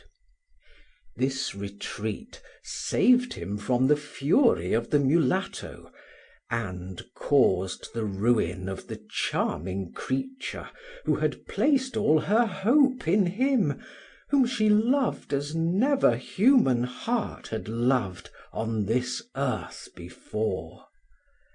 On the last day of the week, about 11 o'clock at night, Henri drove up in a carriage to the little gate in the garden of the Hotel San Real. 4 men accompanied him. The driver was evidently one of his friends, for he stood up on his box like a man who was to listen, an attentive sentinel, for the least sound. One of the other 3 took his stand outside the gate in the street. The second waited in the garden, leaning against the wall. The last, who carried in his hand a bunch of keys, accompanied De Marsay. "Henri," said his companion to him, "we are betrayed." "By whom, my good Ferragus?" "They are not all asleep," replied the chief of the devourers. "It is absolutely certain that someone in the house has neither eaten nor drunk. Look, see that light." "We have a plan of the house. From where does it come?" "I need no plan to know," replied Ferragus. "It comes from the room of the Marquise." "Ah!" cried De Marsay, No doubt she arrived from London to day. The woman has robbed me even of my revenge. But if she has anticipated me, my good Gratien, we will give her up to the law. Listen, listen, the thing is settled," said Ferragus to Henri. The two friends listened intently, and heard some feeble cries which might have aroused pity in the breast of a tiger. "Your marquise did not think the sound would escape by the chimney," said the chief of the devourers, with the laugh of a critic enchanted to detect a fault in a work of merit. "We alone, we know how to provide for every contingency," said Henri. "Wait for me. I want to see what is going on upstairs. I want to know how their domestic quarrels are managed. By God, I believe she is roasting her at a slow fire." De Marsay lightly scaled the stairs with which he was familiar, and recognized the passage leading to the boudoir. When he opened the door, he experienced the involuntary shudder which the sight of bloodshed gives to the most determined of men. The spectacle which was offered to his view was, moreover, in more than one respect, astonishing to him. The marquise was a woman. She had calculated her vengeance with that perfection of perfidy which distinguishes the weaker animals. She had dissimulated her anger in order to assure herself of the crime before she punished it. "Too late, my beloved," said Paquita in her death agony, casting her pale eyes upon De Marsay. The girl of the golden eyes expired in a bath of blood. The great illumination of candles, a delicate perfume which was perceptible, a certain disorder in which the eye of a man accustomed to amorous adventures could not but discern the madness which is common to all the passions, revealed how cunningly the marquise had interrogated the guilty one. The white room, where the blood showed so well, betrayed a long struggle. The prints of Paquita's hands were on the cushions. Here she had clung to her life, here she had defended herself, here she had been struck. Long strips of the tapestry had been torn down by her bleeding hands, which, without a doubt, had struggled long. Paquita must have tried to reach the window. Her bare feet had left their imprints on the edge of the divan, along which she must have run. Her body, mutilated by the dagger thrusts of her executioner, told of the fury with which she had disputed a life which Henri had made precious to her. She lay stretched on the floor, and in her death throes had bitten the ankles of Madame de San Real, who still held in her hand her dagger dripping blood. The hair of the marquise had been torn out. She was covered with bites, many of which were bleeding, and her torn dress revealed her in a state of semi-nudity, with the scratches on her breasts. She was sublime so. Her head, eager and maddened, exhaled the odor of blood. Her panting mouth was open, and her nostrils were not sufficient for her breath. There are certain animals who fall upon their enemy in their rage, do it to death, and seem, in the tranquillity of victory, to have forgotten it. There are others who prowl around their victim, who guard it in fear lest it should be taken away from them, and who, like the Achilles of Homer, drag their enemy by the feet 9 times round the walls of Troy. The Marquise was like that. She did not see Henri. In the first place, she was too secure of her solitude to be afraid of witnesses, and secondly, she was too intoxicated with warm blood, too excited with the fray, too exalted, to take notice of the whole of Paris, if Paris had formed a circle round her. A thunderbolt would not have disturbed her.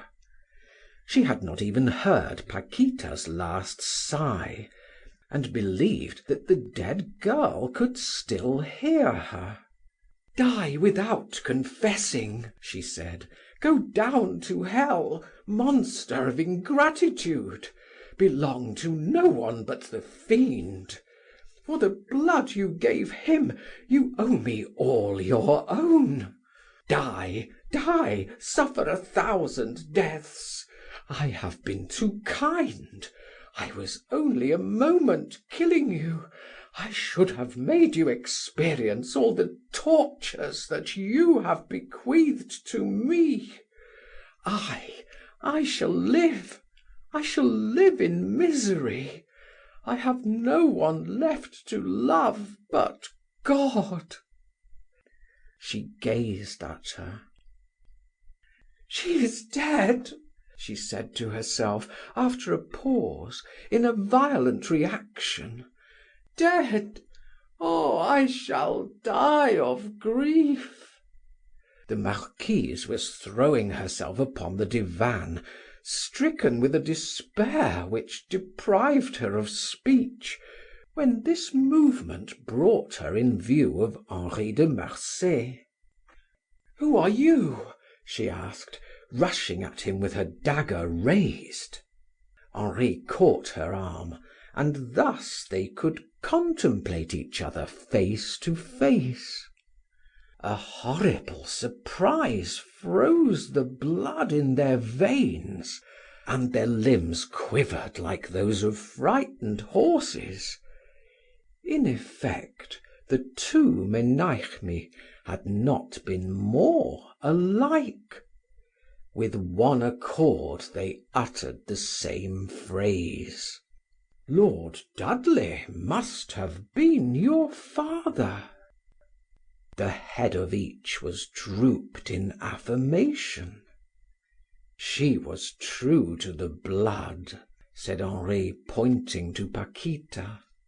"She was as little guilty as it is possible to be," replied Margarita Euphemia Porraberil, and she threw herself upon the body of Paquita, giving vent to a cry of despair.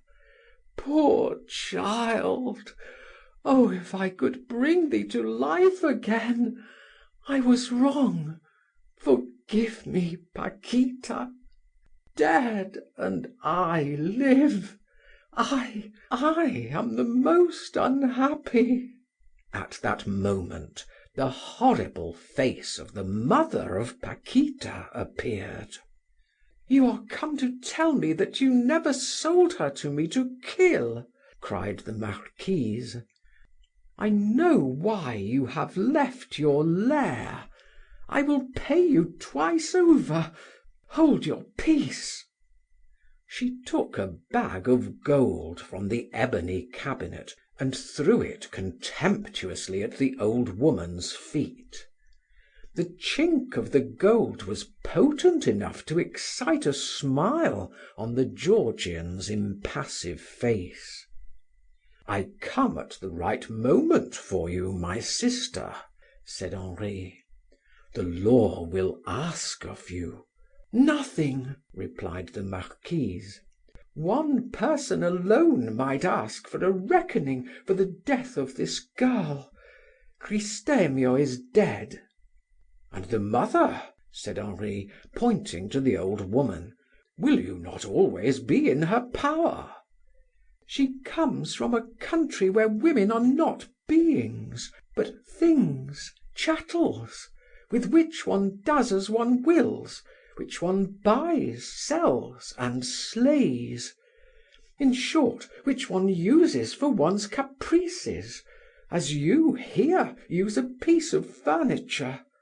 Besides, she has one passion which dominates all the others, and which would have stifled her maternal love even if she had loved her daughter.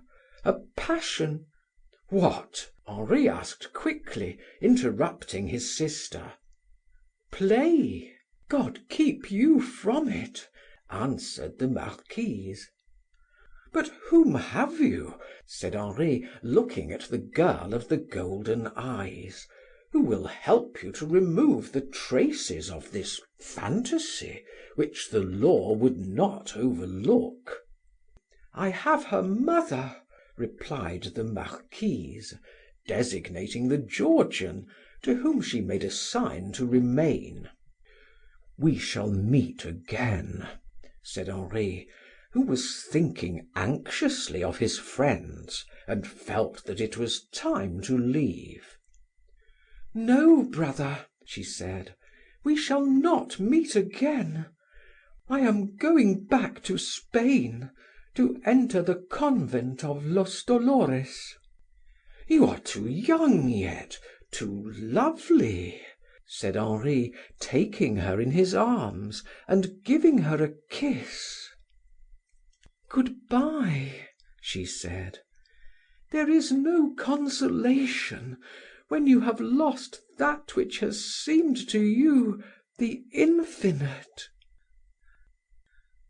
A week later, Paul de Manerville met de Marsay in the Tuileries, on the Terrasse des Feuillants. "Well, what has become of our beautiful girl of the golden eyes, you rascal?" "She is dead." "What of?" "Consumption." Paris, March 1834 to April 1835. End of Section 11. Recording by Martin Geeson in Hazelmere, Surrey. End of The Girl with the Golden Eyes by Honore de Balzac. Thank you for listening. Please like, share, and subscribe